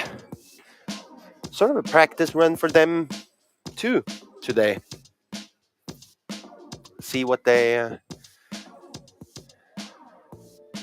think about the food. Because as you might understand, Norway has Norwegian as its native language. So in our population, there's different kinds of English-speaking skills. I'm sure it's that everywhere else too in Europe, except for England, of course. They have it. So the people we'll be talking to today and tomorrow might have varying skills, but food is a common language, and we'll try to make everyone feel understood at the very least. Pull in here. Really being precise with the cutting.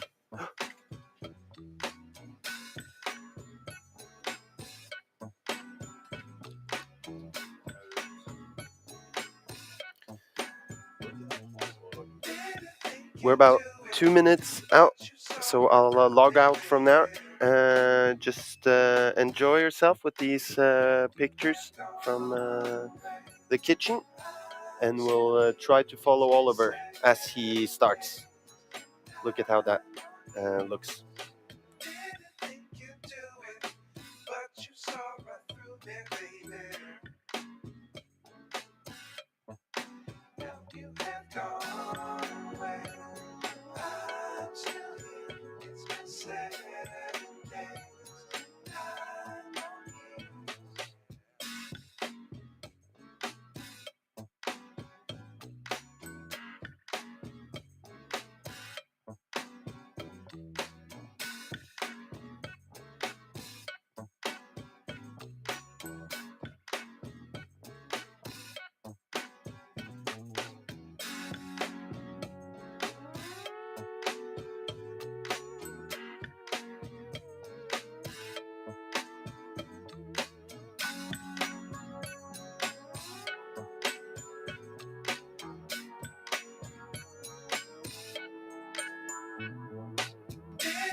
Beatrice is measuring the temperature of the milk.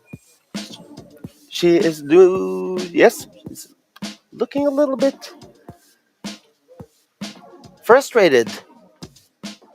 Oh, and there it's correct temperature. Yes, that's good. We're getting rigged in to start maybe presenting one of the first dishes in the restaurant. So the next time you hear from me will be when we speak to the jury. This is fun.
All right, then we are live here from the restaurant where the official tasting will begin. Once again, we are. This is a rehearsal today, so that the contestants can get the flow of it for the big competition tomorrow.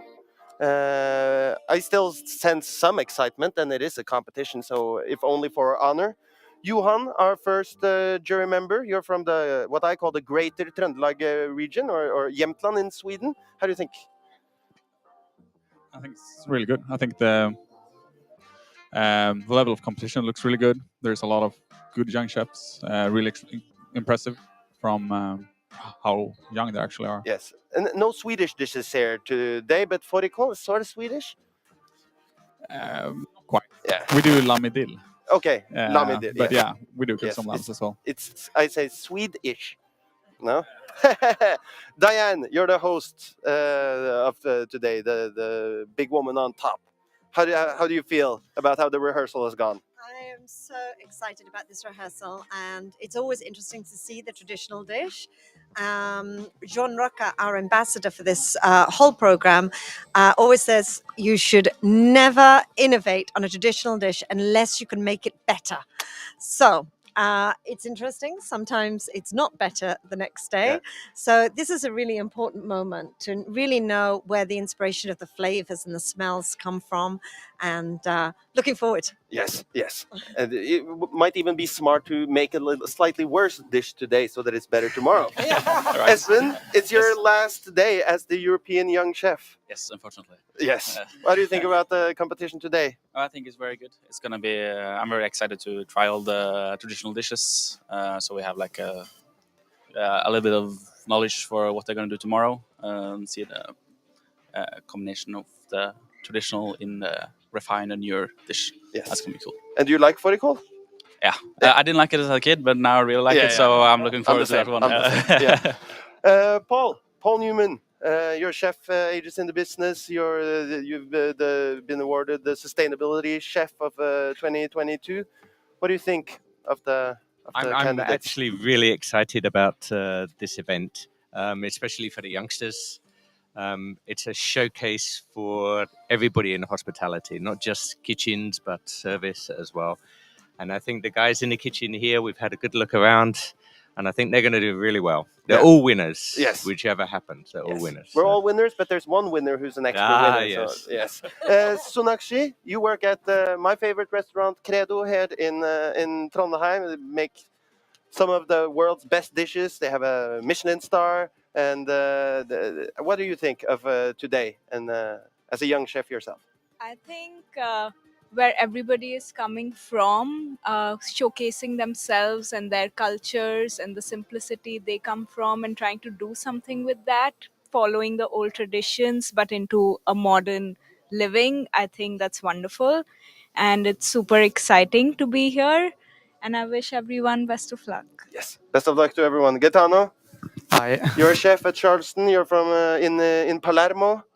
Come here from Italy to judge these dishes. What are you looking for in the traditional dish? I want to discover new things that I don't know. I'm really happy for that. Seeing the people, the young chef in the kitchen, I feel their passion, the history they are giving us in their plates. Yes. Really happy to be here. Because today, we'll tell how this is going to go. What will happen is the contestants will come through there, walk here, and they will plate one dish here for us to look at and take pictures of. The jury will have 3 dishes divided between them. They will have to share. I hope that will go great and that no one is rude. And then I will ask the contestants to present their dish. And this is as a rehearsal for tomorrow, because we know that cooking the food is important, but telling the story is also important. Perhaps not equally. Taste is a major factor here. And I think we're just 1 minute away, which, as a host of this little stream here, is very good timing. If I can compliment myself, since no one else is doing it.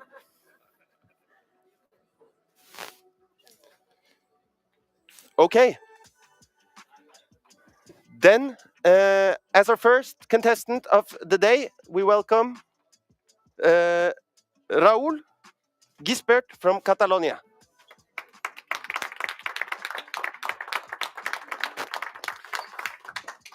And Raúl, when you are ready, you have 3 minutes to present your dish into the microphone.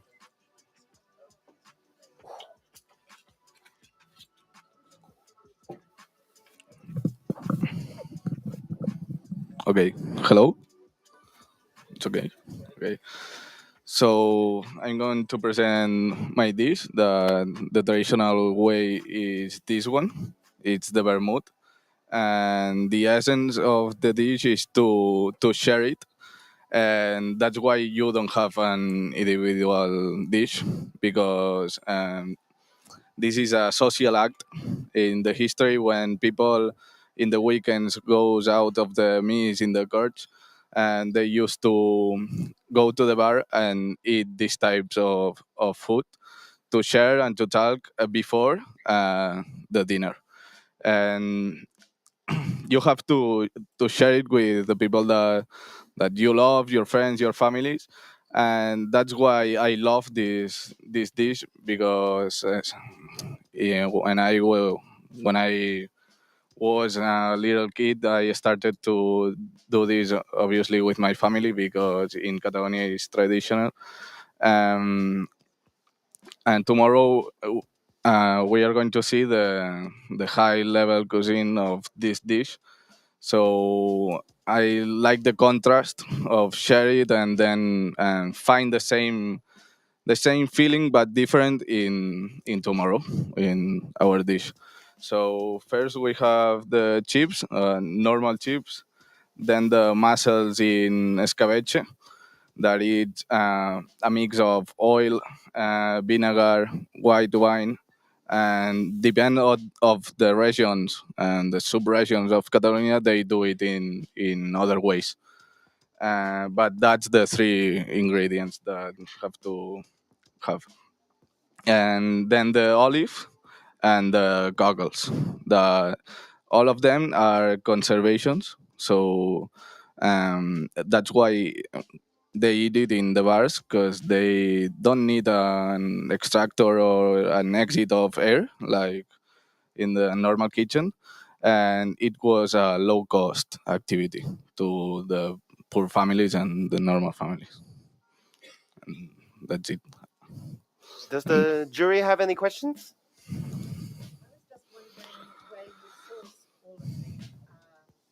From?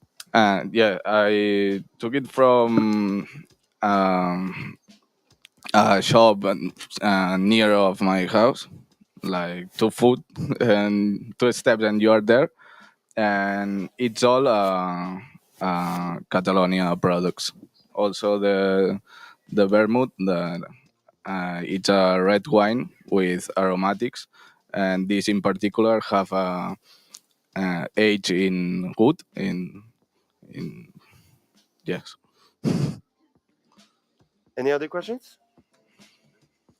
What is special about Catalan food for you, Raul?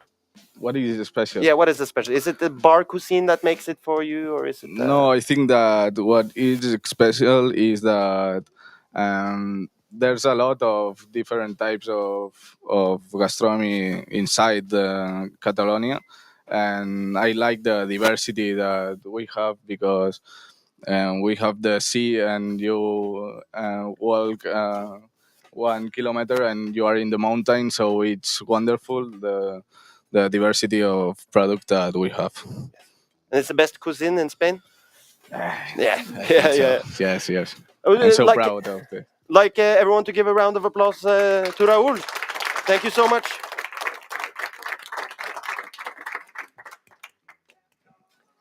Then I think we will go back and when we finish up here, and let Raul, after we fill the glasses, we can go back to the kitchen and see what is happening there before we are ready for Pau in a couple of minutes, 5 minutes.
we are going to see the escabeche in a different way. Okay. I think we have to get ready for the next contestant. One more applause from Raul. It looks amazing. And now, we're only a couple minutes away. I think we can clean the table.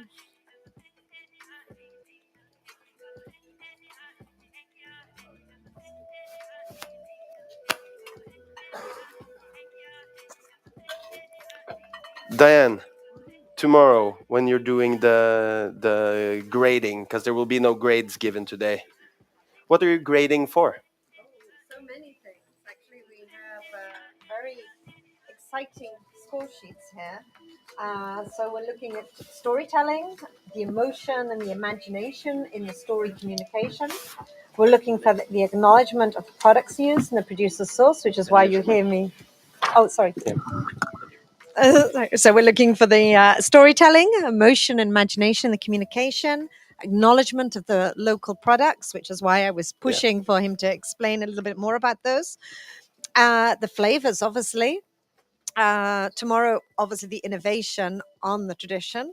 The overall enjoyment of the dish, very important. The sustainability aspect, where the traditional recipe came from and whether it's contributing to that sustainability and keeping the traditional recipe alive. Acknowledgement of plant animal varieties. Proportionality of vegetables to meat on the dish, because we know we have to start eating more plant-based foods. Proportionality of local products to products that you could just get anywhere. Okay, I didn't realize this form was so long. This should be Yeah, an it's Excel. long, but I'm long. glad you got it under And control. I only got one of the sheets. So okay, yeah, a lot of things. Looking forward to tomorrow. And now, I think we are ready for Pau. And Pau is serving. Oh, this is just like in the TV shows. Our next candidate, his name is Pau Sintes, and he's from Menorca. And Menorca is the European Region of Gastronomy this year too. This is a good start for a hopefully common relationship between our two regions. Pau, you have 3 minutes to tell the jury about your dish. Okay, thank you. Good morning, everyone. Well, I want to present you this plate that is an austere and simple plate that I think that represents so much our island. No, because we live in a little island in the Mediterranean, and we live on with the things that the sea and the land gave us each season. Well, this recipe are stuffed eggplants, as you can see, and this the historic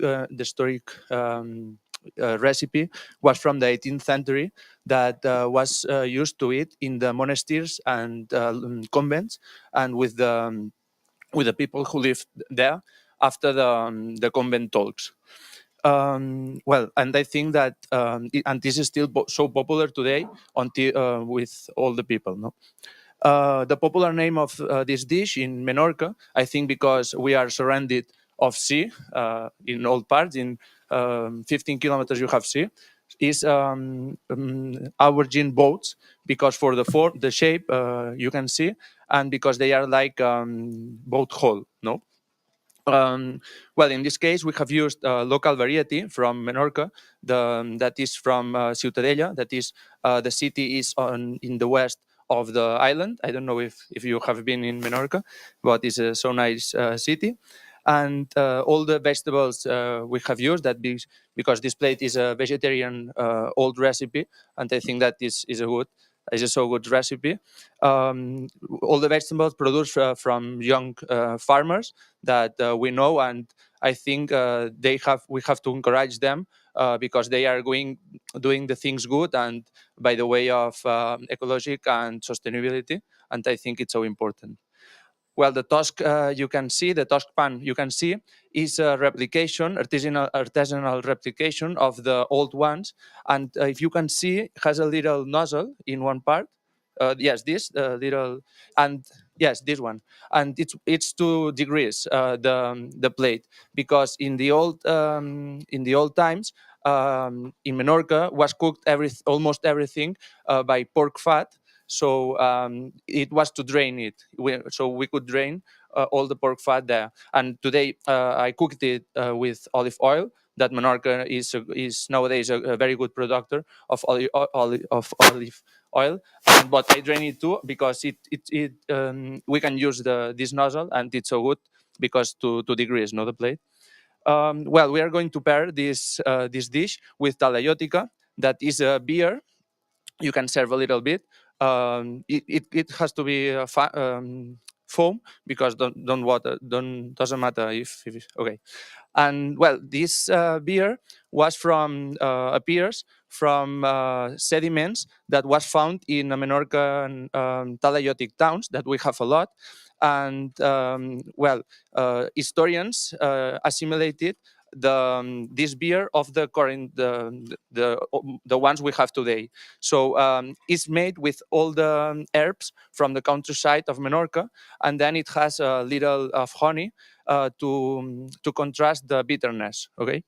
And well, finally, I would like to invite you to come to Menorca and enjoy these stuffed eggplants that we used to eat between 2 slices of bread near the sea with family and friends. So enjoy. Thank you. Too?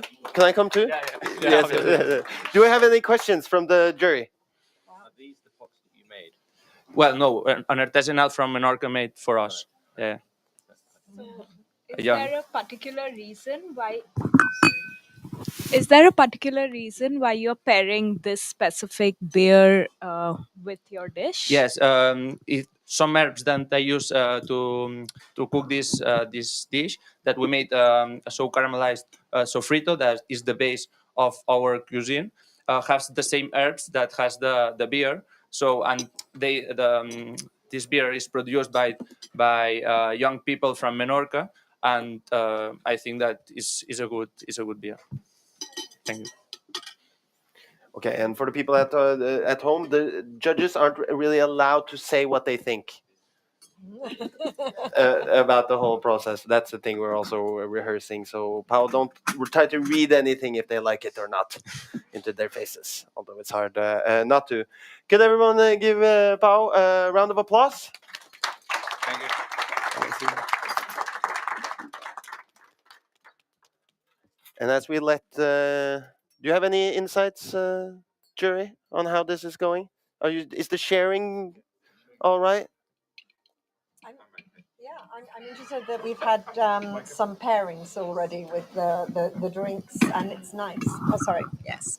So it's interesting that they're giving us pairings with local drink products, and I really like that, because I think, it's one of the things that I see when we go to the European Regions of Gastronomy, is that too often we rely on the big global brands when it comes to refreshment drinks, and so yeah, I would like. Yes. I encourage that. It's really nice to see different drinks coming forward with the dishes. Yes, I don't know, Paul, if you could say something about how important the drink is to go with the food for us who aren't experts. The pairings. I think the drink also it does pair very well with the food, and I think it's. In France, I used to do the wine pairings with cheese, and nowadays it seems to be more and more pairing drinks with different types of food. So I think it's definitely the way forward. Yeah. So it's a good combination that we've got here. Anyway. Yeah. So. And how do you choose between what to pair with wines and what to pair with beer and what to pair with liquor, if that is ever done? I think it's an understanding of your wine suppliers, your drink suppliers. I mean, we use a very local supplier ourselves. He only makes 2 beers. Yeah. It's 1 mile down the road from where we live, but he comes in and does talks on his beers, and that's how we compare our food with him. So telling the narrative while keeping it local. Exactly. Yeah. Yeah. Well, that's what we're all about. And we're 4 minutes away, so I think we'll take a quick break while you can watch the people cooking, and then we'll be right back. And we're off the stream.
Okay. Are we ready? Good. Okay. Okay, Cherry. It's competition time. Competition rehearsal time. Our next contestant is Aikaterini Gunidaki from the South Asian region. They were the region of gastronomy in 2019. Oh, that looks great. Aikaterini, you have 3 minutes to tell the jury about your dish. Yes. Go ahead whenever you like, and please into the microphone. Thank you. Should make it a little bit. It's a rehearsal. It's a rehearsal. It's fine. The other way, like that. I'll learn this by tomorrow. I'm sure. Like that. Hello, everyone. I'm so happy to be in front of you. My plate, it's a soup.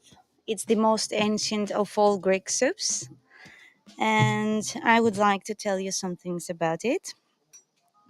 It's a soup made with a flexible variety of fish and seafood, and it took its name from the kakavi, the tripod cooking pot that the ancient Greek fishermen used to use.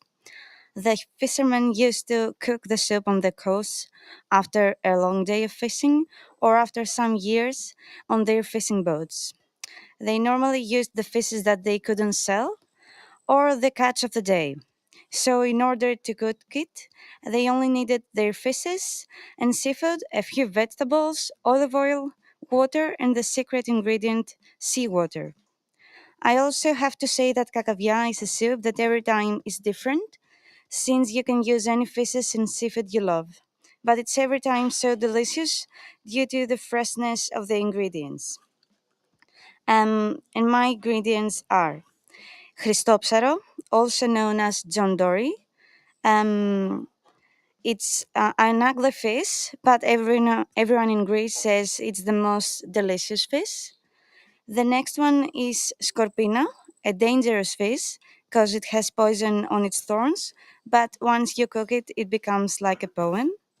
The third one is Sparus orata, also known as Chipura, the most precious fish in Mediterranean Sea for its high calorific value. The fourth one is white seabream, also known as Sargos. The fifth fish is Cantharus or Scathari. The last three fishes are hermaphroditic, namely, they are born males or females and they become females and males again. I also used shrimps and the queen of the sea, sleeper lobster, known in Greece as kolochtipa.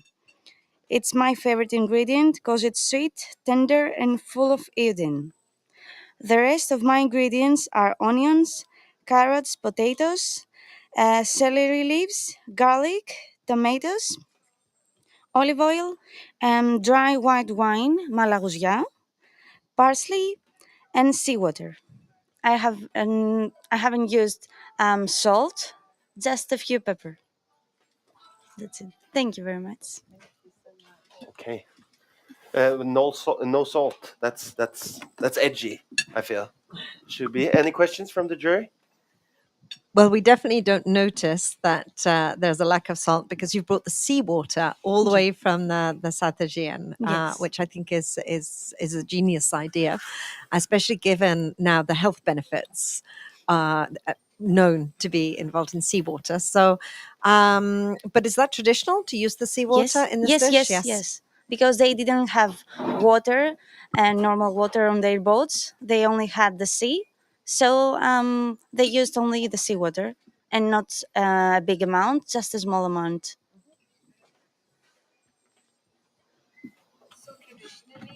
Mike. So traditionally in the stew, do you use all of these different fishes that you've put today? You can use any fishes that you want. The fishermen used to use the catch of the day, every fishes and seafood they catch, or the fishes that they couldn't sell to other people. Also, do you use the byproducts from the fish for anything? The bones. Okay, I've so used the you. bones to make the broth. Okay. Yes. Thank you. Thank you. No more questions. It looks great. After this, I think the contestants go and they have to clean up their Yes. workstation, and that is Yes. also part of the judge. So do you go and check how well they clean? Oh, sorry. We don't have to go and check for the kitchen, but Svein Magnus, who is head of the kitchen, will inform us on how well they did, and that will be considered in a tie-break situation. Okay, yes. So clean for the tie break. Thank you so much. Thank you Give very a much. round of applause to Katarina. Katrini. Now, I take the strategic look over to Sven Magnus. And okay, maybe if we get the camera, we can go do a little tour here. Because the dish that stands there, the judges don't even get to taste. And it's my thinking that the dish that stands over, usually over there, is actually the best one. Because that is the one that is going to be on camera. And then we have our great photographer. What's your name again? Raul, who's our photographer and social media specialist here, taking great pictures so that the contestants can have them and that we can use them going forward. And they do look amazing. There's a there's a rule that only the jury tastes, right? Yes, I think we should do like a new rule next year that the hosts are allowed to taste. It makes for better content. I don't think we're that far away from the next contestant. We're 4 minutes away. Okay, so you can go watch in the kitchen, and then we'll be right back. Okay.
Ba-ba-ba-bum.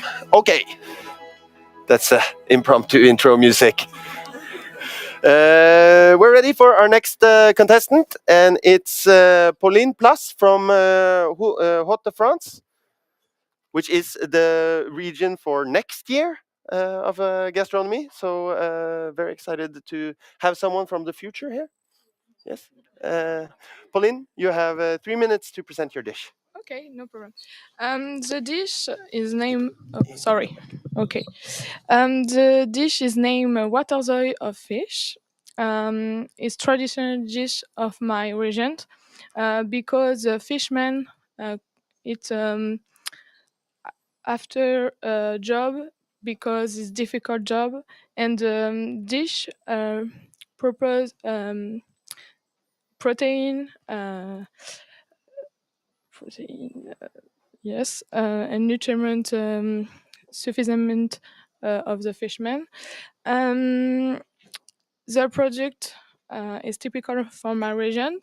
No, leek, carrot, fish, because my region is very big culture of territory, vegetable and fish. I love the dish because my family um, um, re- um, represent the history of my region and my family because to the week my mom and my grandma prepare of the dish. Thank you so much. Any questions? Sorry, what types of fish do you have in there?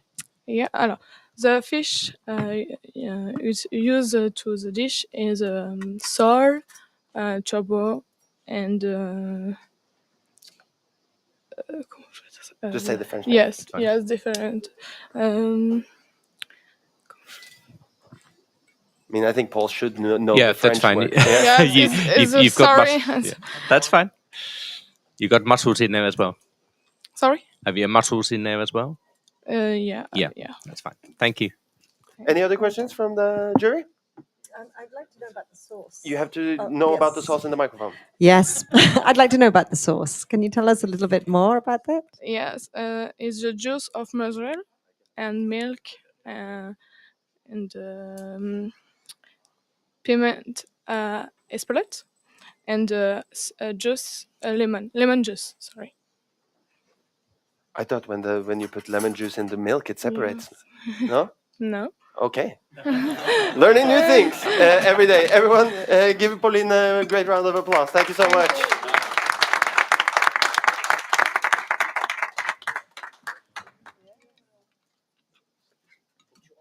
Is French cooking like the best cooking? Has anyone decided that? Because I hear like all these old kitchens, the Italian kitchen, the Lebanese, and is French like the on top one, or is it because we are awarded the Trøndersk one? It's one of the most technical Yeah. kitchens, and that's why I think it's super important to kind of also have that knowledge when you are in the kitchen, because it's a lot of techniques which can help you with any kind of cooking. Yeah. And when you say technical, it means that it like the Means like this, how the lemon wouldn't curdle the milk when you're using it together. Yeah. That's what I mean. And is that something about temperature or? Temperature as well as like emulsification, kind Yeah. of keep stirring it while you're Yes. cooking it. And when you say emulsification, I know I'm supposed to like not ask any more questions because I don't know what we're talking about. I thought we have 6 minutes. Okay. Well, I want to ask some of the audience members some questions if the cameraman can follow me. And first up here, if Ida can lend me her seat. Thank you. Ida is also our great organizer for today, so she can get a round of applause. What is your name? Hi, my name is Jauma. I come from Menorca, European Region of Gastronomy 2022. Yes, the other one. Oh, you can just keep yes. the mic. And what do you think of the day we've had so far? Well, today is a very special day for the region and for the whole Europe because this competition is full of values, positive values. And when we see these young chefs so empowered, and they are the best ambassadors for the Yes. regions of gastronomy. Yes, and I'm so happy that we get to have it here and then have Menorca also come here and represent. But what is it that defines the gastronomy in Menorca? Well, Menorca has a gastronomy, a Mediterranean diet gastronomy, so it's all heritage, but it has a lot of specialities because from the old times, from the prehistorical times, we had a very big harbor, so we have had inhabitants from all over the Mediterranean. Yeah, so like a melting pot. Yes, Yeah. it's a melting pot. Yes. Yeah. and when you say Mediterranean diet, I'm thinking olive oil. I'm thinking We have olive oil, then meat, fish, vegetables, fruits. It's very, very rich, very varied. Yes. Yes. And are you proud of Paul's effort here today? More than proud. Yes. Yes, he's an amazing person. He has strong values, and he's an example and an inspiration for other young chefs. Yeah. And I think that we have to empower the young people because they are the present and the future, and the world, unfortunately, is not in a good moment, but they can give us hope. Yes, and I also think like when making these traditional dishes, is sort of tradition is tradition for a reason. So there is sort of a recipe for success, and that is why tomorrow is so exciting to see what these young chefs contribute, because their ideas will shape what is the food music of tomorrow. Yes, this jump from tradition to innovation is very interesting because it's not only a matter of creativity, it's a matter of justification for Right. that. I think that Pau has been very brave because a vegetarian dish, Yes, and we all love meat. Yes, that's Yes. it. But in the old times, sometimes it was difficult to reach meat. So I think it's very healthy. And we're talking all the time about sustainability, so that we have to be used to decrease the amount of meat and fish. Yes. And this fact about innovation, I think that tomorrow we will see the creativity of all the candidates. I love them all, and Yes. I'm sure they will create amazing things with colors, with their imagination and creativity. Yes, and how important is sustainability in Menorca? Well, we are a biosphere reserve for decades, and this title, the European Region of Gastronomy title, is just in the coordinates of biosphere reserve and Mediterranean diet, and it's helping us to see that the term is important. 2022. Yeah. We are brothers now Yes, for yes. forever, Trondheim and Menorca, but it's about food sovereignty. It's about creative tourism, and it's about learning the lesson to be in the right side of history. And I think that the Regions of Gastronomy is a movement. The past regions, the present regions, and the future regions, we are part of a movement for emancipation and for a better world. And what sort of effects have you had from being the Region of Gastronomy this year? Well, the changes, I cannot explain it in words because we have reached another level of social cohesion. And we have reason to fight for, in the best sense of the word, you know? We want to be exemplary. Yes. And that's thanks to the Regions of Gastronomy, thanks to IGCAT, and thanks to these opportunities to share with the family. Yes, well, great. And tomorrow, after we are done, I will sit down on my computer and book flights to Menorca. I'm coming. Yes. Thank you. Okay, now we are just a minute away from our next contestant, so we'll get ready, set up here for next. The camera does not have to be this close. God damn it. It will be makeup tomorrow.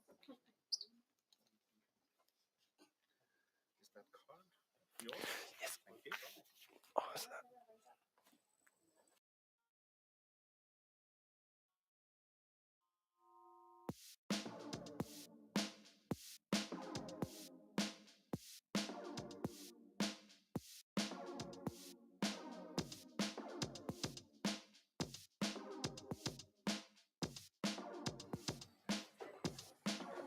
In Norway, we have a saying. It says, "Uten mat og drikke duger helten ikke," which translates horribly to "without food and drink, the hero doesn't work."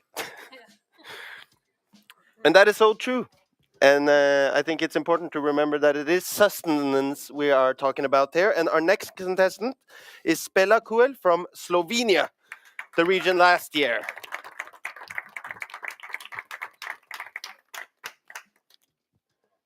And you have to present? Or is there more to it? Oh, there was one. Oh.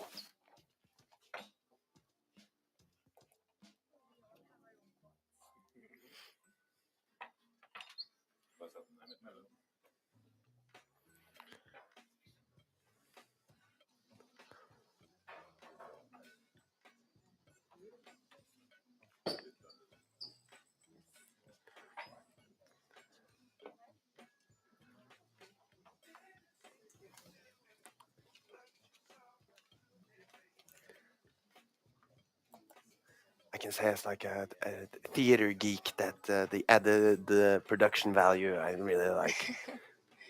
Spela, you have 3 minutes to 3 minutes. present your Okay. dish. And into the microphone. Okay. Hello. Hello. My name is Spela Kuhel, and I came from the heart of Europe, the most beautiful place in Slovenia. It's called Dolenjska. At home, we are engaged in agriculture and viticulture, and as you could see, wines and wine are my great love. So today I'm going to introduce myself with Slovenian traditional dish called cvičkova obara. It's a kind of stew with chicken and vegetables. And I also included cviček in my dish, which composition is determined by percentages, and it's known worldwide. Cviček is blended wine from white and white grape types. So I also included product from our farm that is local and organic origin. At home, we also grow Slovenian autochthonic buckwheat, and from this I make bread. And we grind buckwheat in a nearby mill by these round circle stones. And I think that bringing back traditional dishes from our grandmas, it's important. I also have this tablecloth with me.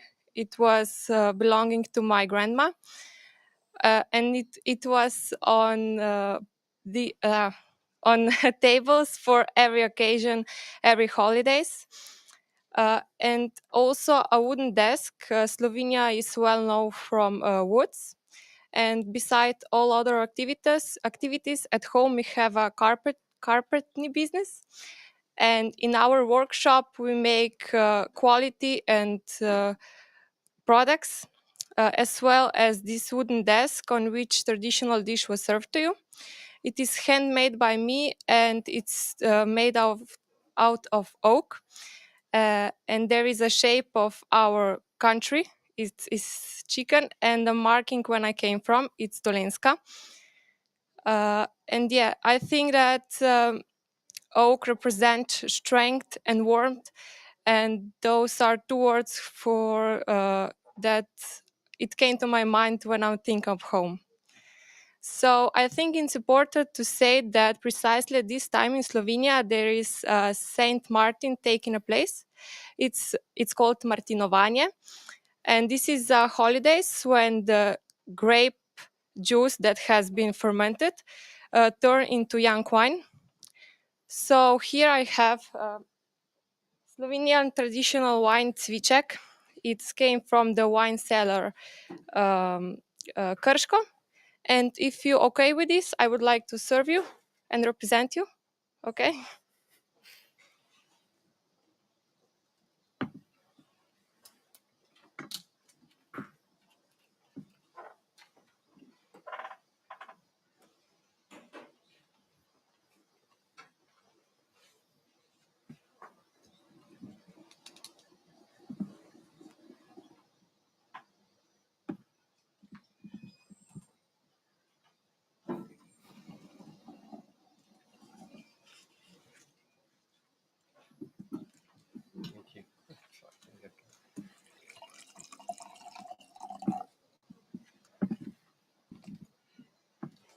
Okay.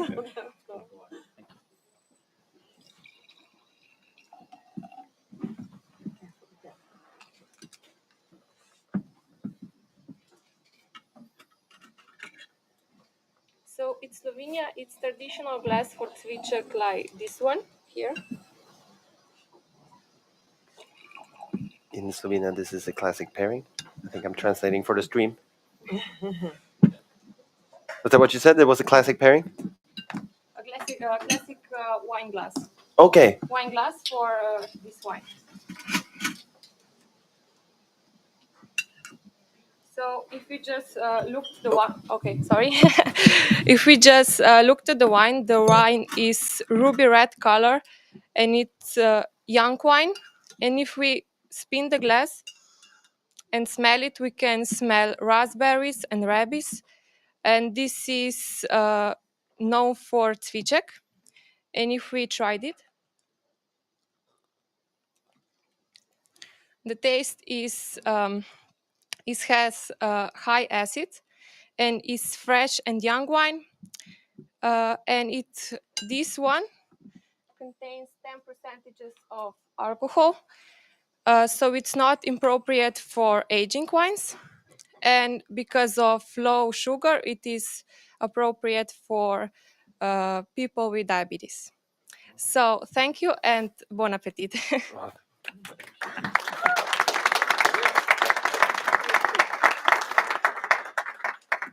Jury, do you have any questions?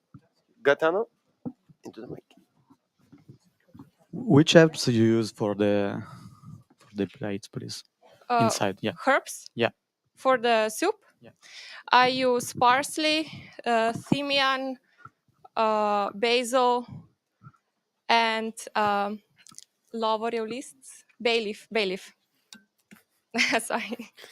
You almost said the name of Paul Newman's restaurant there. Any more questions? Yes, in the stew, there is it like polenta or something in it, or is it like the buckwheat? It's a meal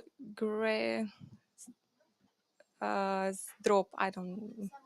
Semolina. It's semolina, and it's kind of you take a spoon and place it in the water. We have a similar way of doing it in Sweden as well, but with Okay. corn. Yeah. Thank you. Okay. Thank you so much to Spella. A big round of applause.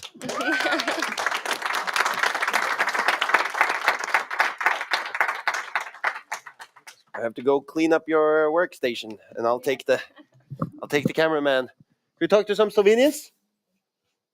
No? No? You want to be? Can we talk to you? Nearly. Okay, now we're passing it on. Okay. Yes.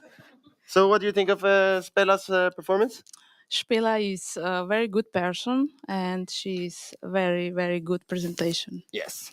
I also think it was a very good presentation. It's cool when you have the chopping board and you have the wine and you do the pouring. Yes. How has her run up to the competition been? Run what? I don't. How has she been nervous? She's not nervous. She is a good. Yes. And is Slovenia proud of her? Yes. Well, thank you so much for coming. We love having you here. We'll take a quick break from the stream now, and we'll be right back in 2 minutes with the next contestant, which is Ivar, the Norwegian, which I hope we give a good reception. Could I make a suggestion just to try? If you were to present from this side and you were to face this way, Okay. we'd get more of the screen, the kitchen, the jewelry, rather than empty seats behind you. I'll do whatever you say, Diane. Just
Okay, then we are ready for the next contestant.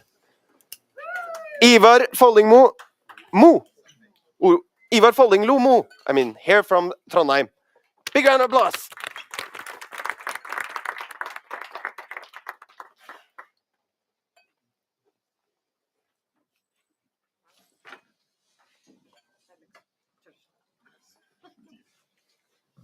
Yep. All Ivar, right. you have 3 minutes. Yeah. All right. So the dish you get now, it's called fårikål. It's the national dish of Norway. It's literally just lamb, cabbage in layers, and some pepper as well.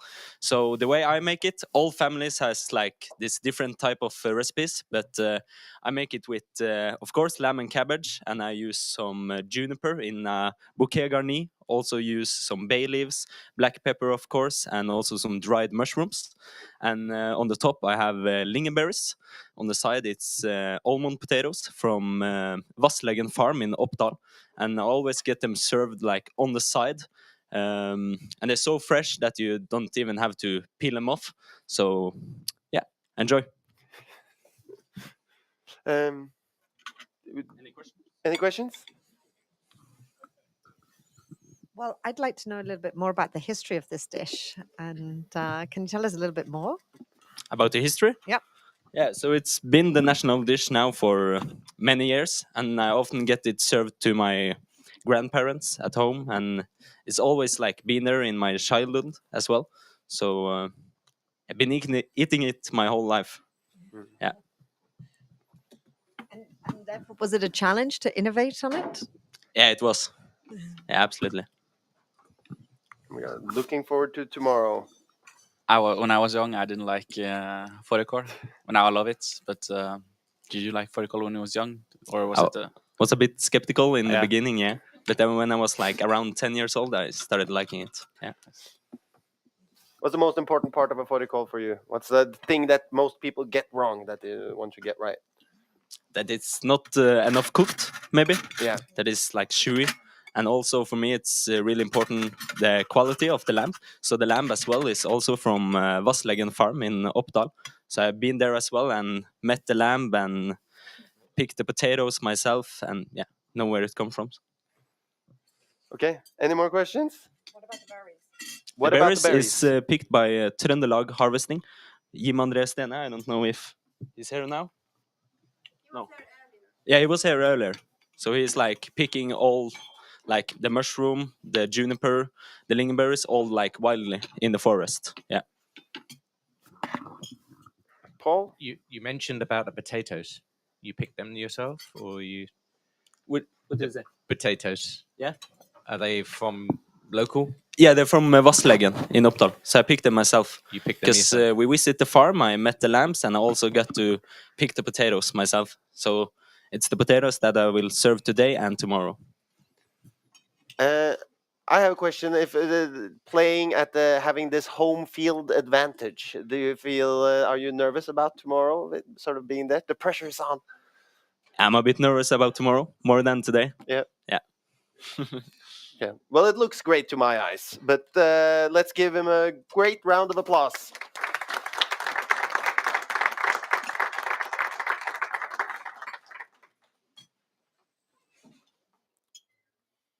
I love that it's fårikål in a competition. I've never seen this before. Espen, you're I don't know any chef that would have done fårikål. Yeah. If they had to, but it's so impressive that it tries to. Yeah. Because it's our national dish, so you have to be careful about what you do. So it's.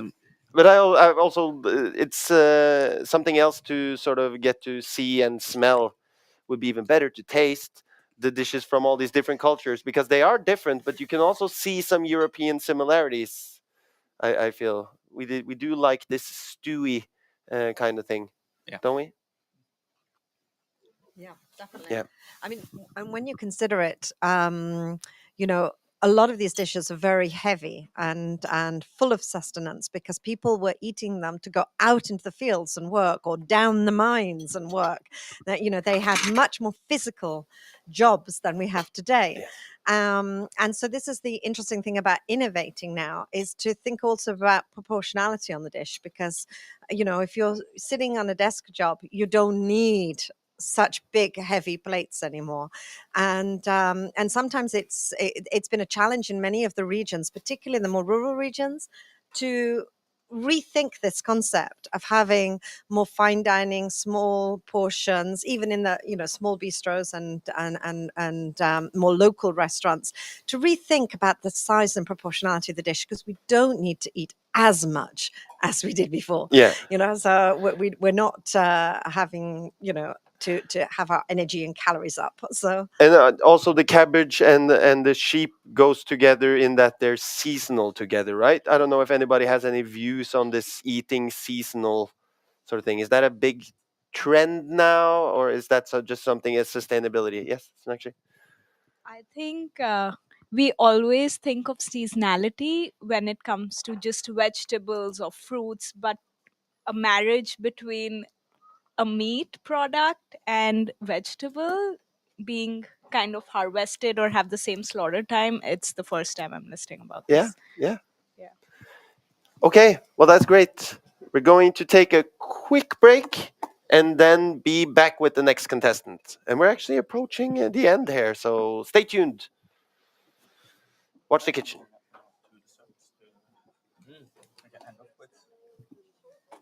yes, we did this ordering specially.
And we are now being presented with the 7 candidates. It's Oliver Sørensen, he's from central Denmark, the Aarhus region. Oh.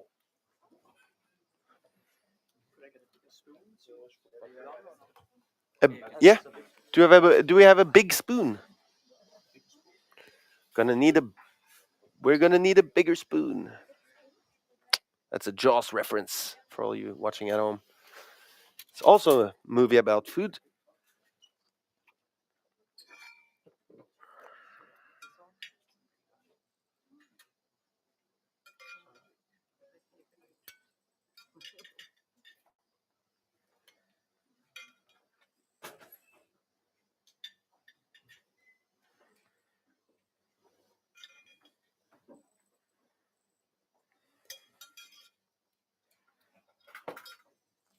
Okay, Oliver, you have 3 minutes to present your dish. Yes, here you have the burning love, brændende kærlighed on Danish. It is mashed potatoes with roasted bacon, which is not, as it's bacon, but it's skinke, which is a Danish ham. So it's from my region, very, very good ham. We have onions that have been cooked, but not caramelized, just cooked, so on a pan, fried. And just top it up with some chives. And on the side, you got some pickled beets because the dish is very heavy. So we also would like some acidity and freshness from the beets, which you will get. That's the dish. Yes. Yes. Any questions from the jury? Did you pickle the beets yourself? Yes, I pickled them myself 2 days ago. Okay. Yes. Any other questions from the jury? Espen, no views, no views. This is. Do you know any heritage about the dish? Yes. Most of the vegetables, which is as I know, the heritage is like where it came from, or the history, or yeah. The history of this dish is that it's from the around 1800s, and pork has always been a big thing in Denmark. So of course we are using pork again. So it's always been known traditionally since the 1800s, and it got really big in this after Second World War, when there was a little bit of not so much food left. So potatoes was a very good ingredient to keep people full and happy and stuff like that. So we'd use just a little bit of the pork, but a lot of potato to fill them up after the Second World War, where we were a little bit poor. Yes. Do you eat this dish all year round, or is it a special season, maybe in autumn? Or... Well, there is no special season. You can eat it all year around, but I would recommend it to eat now, where it's getting cold. Just get a heavy dish, just to make you really full. Yes. Is it something you ate when you were little, or is Yes, it cozy food? that is my favorite dish from my childhood, because my mom, she is a good cook, and she will always make this because it's simple, good. It's just perfect, you know. Yes. I like it very much. That's my childhood. Yes. Which kind of potatoes you choose for this plate? It's red potatoes, the small ones. Yes, I think they're best for making mashed potatoes because they're really. It's tasteful and they're good to cook. I think. Yeah, a little bit hard to peel, but it pays off, you know. Okay, well, great. Can you Yes. give Oliver a round of applause?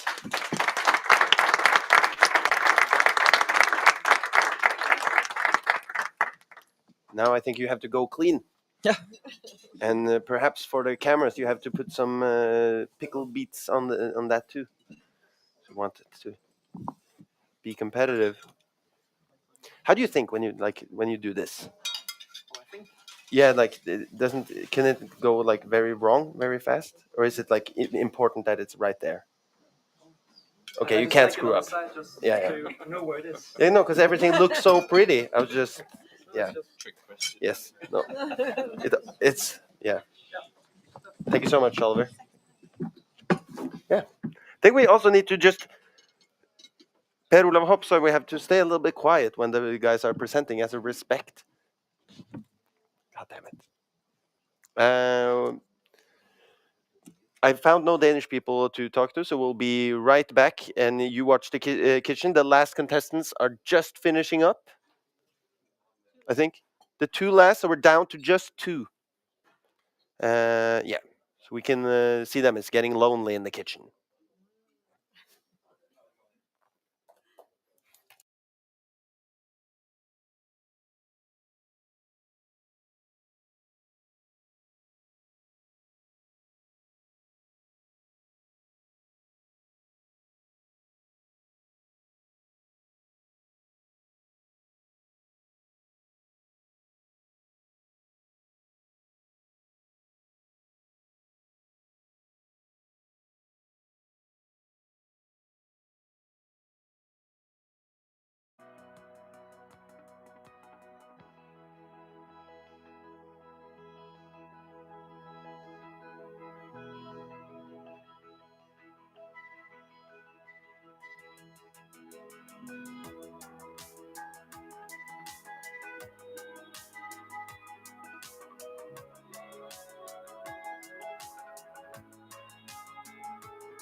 All right. Then we are ready for our next contestant. That is Beatriz Coelho from Minho in Portugal. She is coming here. Let's give her a big round of applause.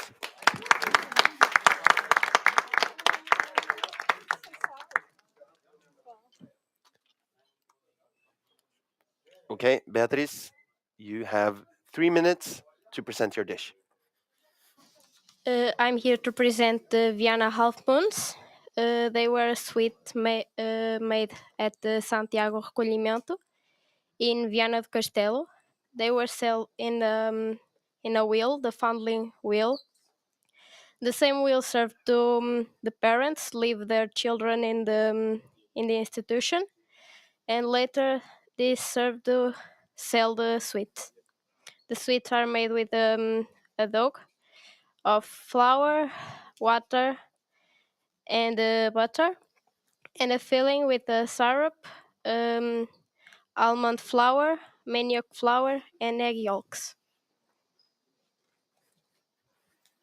Do the jury have any questions? Tell us more about the wheels, please. So, I think a lot of institution has had this wheel. So the parents that don't have the conditions to have their children at home, they left the babies in this wheel. So the nuns of the institution pick the children and take care of them. That is. Are we allowed to taste one? Okay.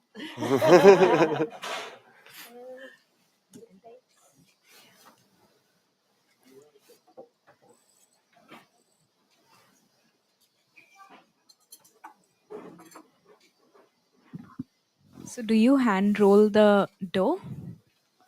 Do you hand roll the dough? Yes. You have to speak into the mic. Yes, I I did everything with my hands, not with a machine. We get some for all the judges.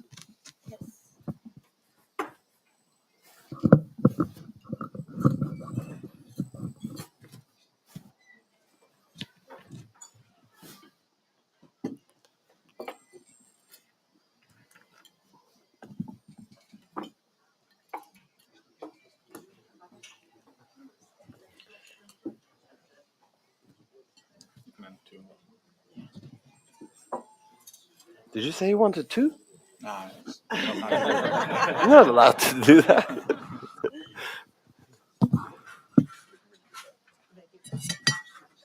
Oh. Okay, we have to plate this. So, did I understand it correctly that this contraption is sort of a model of a real building that existed in your hometown? This is like a man of my school made this, so I can bring to competition. Okay, and yeah, and he helped you, but the model is from something that actually happened. Yes. Yes. Okay, that is horrible. But so nice that you play on that culture. Yeah, give Beatrice a big round of applause.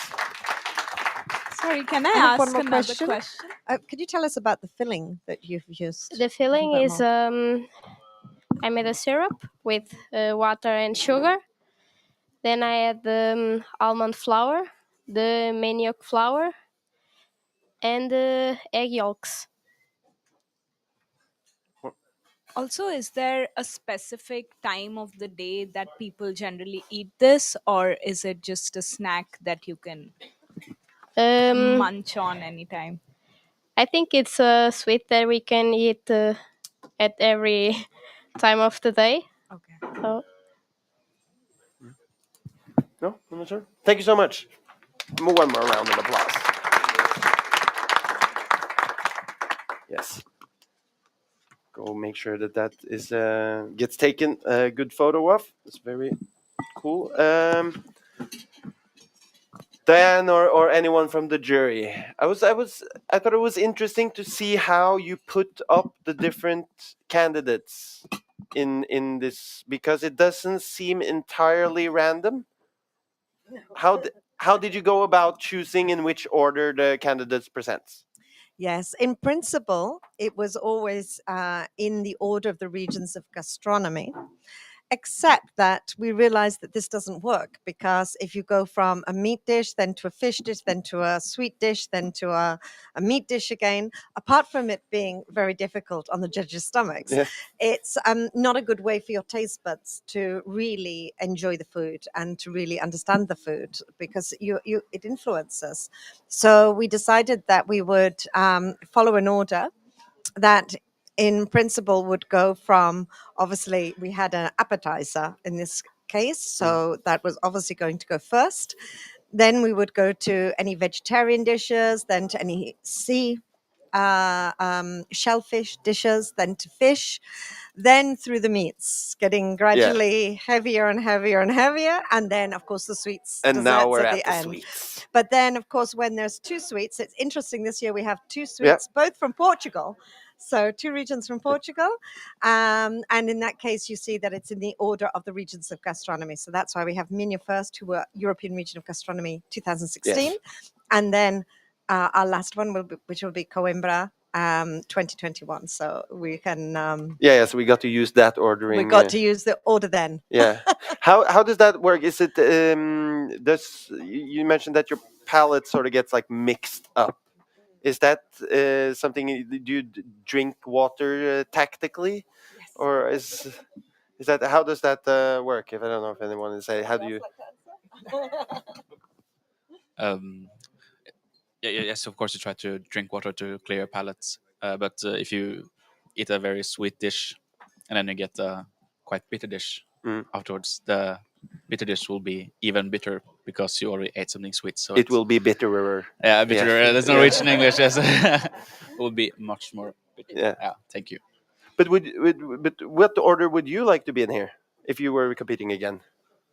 I would most likely do a savory dish. Yeah. Because I'm like to do savory food, so I would maybe in the middle. Yeah, but is there like a 50 saying in chefs competition, like you want to be first or you want to be last? It's always difficult to be last because you can see all the other guys starting and then competing, and you just get more nervous. Yeah. But it's also, I think it's nice to be first or like in the first 3-4 kitchens, just because you don't have to wait that long. I think it's also super important. I'm gonna be super passive aggressive now. That all the people in the audience make sure that they're quiet. Also for our last contestant, there's so many. There's been a little bit of chatter, so we don't want to lose our strict policy of being respectful to our contestants. They've worked very hard for this. Camilla, I see you running around here and being like the fixer, and you've been plating and fixing everything. What is your role here? Potato. You're a potato. Potato. Yes. Making sure all the judges have the things they can.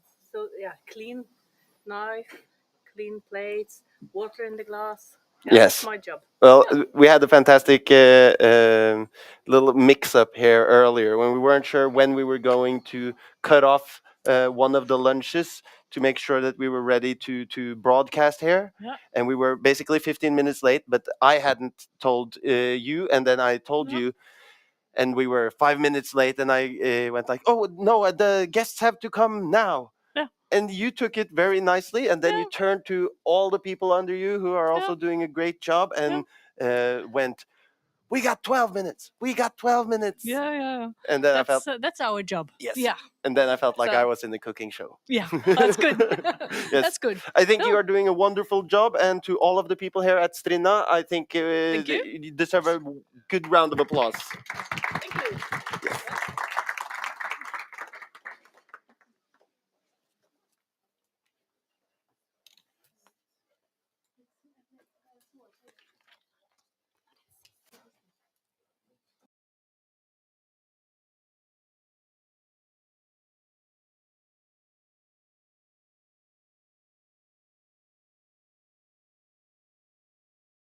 This is what we in Norwegian called whisking. I don't know what it's called in English. Whisper. Yeah, that makes sense.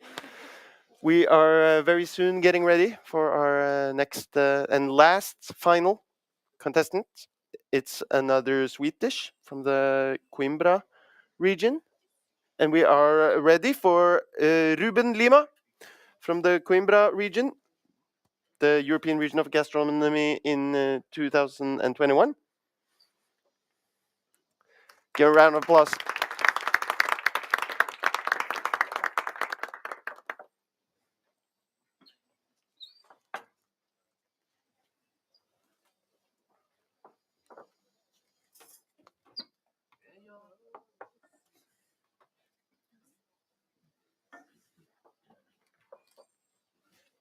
Ruben, you have 3 minutes to present your dish.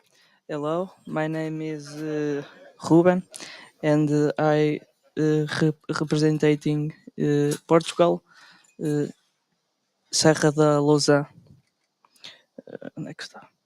Perdi-o agora. Okay.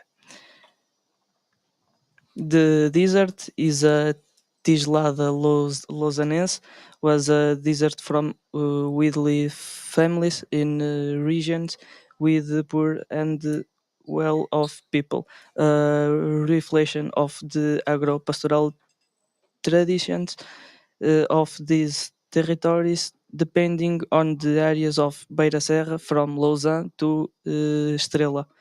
Goat sheep or cow's milk and the remaining ingredients were used. Traditional is appeared on the table as party candy at Christmas, at Easter, weddings and baptisms. Associate with cabrito, goat's kid, and chanfana, goat's meat. It was made in clay pots, red or black, depending on the region. It was also cooked after the roasted dishes had been prepared, thus taking advantage of the heat of the oven. My inspiration is grandmother. Do we have any Thank you. questions from the jurors?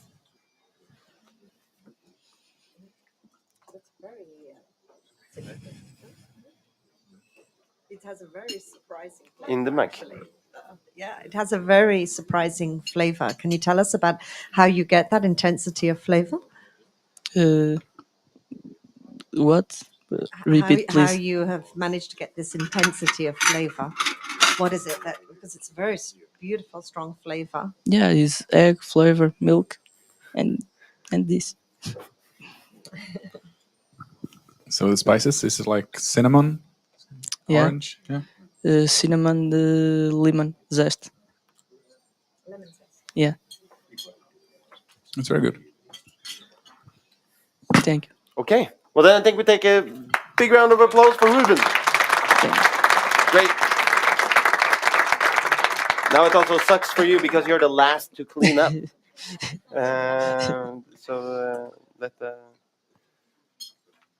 jury have a last taste if they need to, and we can take the food away. What is going to happen now is that we're going to end today's broadcast. Here we'll have some lunch, so you're free to sit down here at these tables. And I think we've had a great day. Does any of the jurors want to reflect on the day? What we've done, what we've had, Diane? I am so impressed with the traditional dishes. I don't know how they're going to improve on them. That's the big problem for them tomorrow. Yeah, yeah. And it's been really fun to see the diversity Yes. in the food as well. How do you compare this sitting in the jury compared to cooking?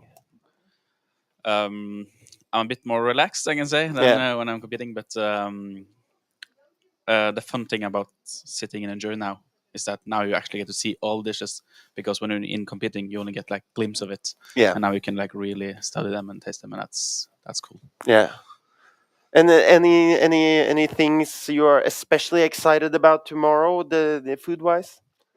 All of the dishes, I look forward to see how they improve them, what they're thinking when they Yeah. are finding them, and yeah, it'll be cool to see.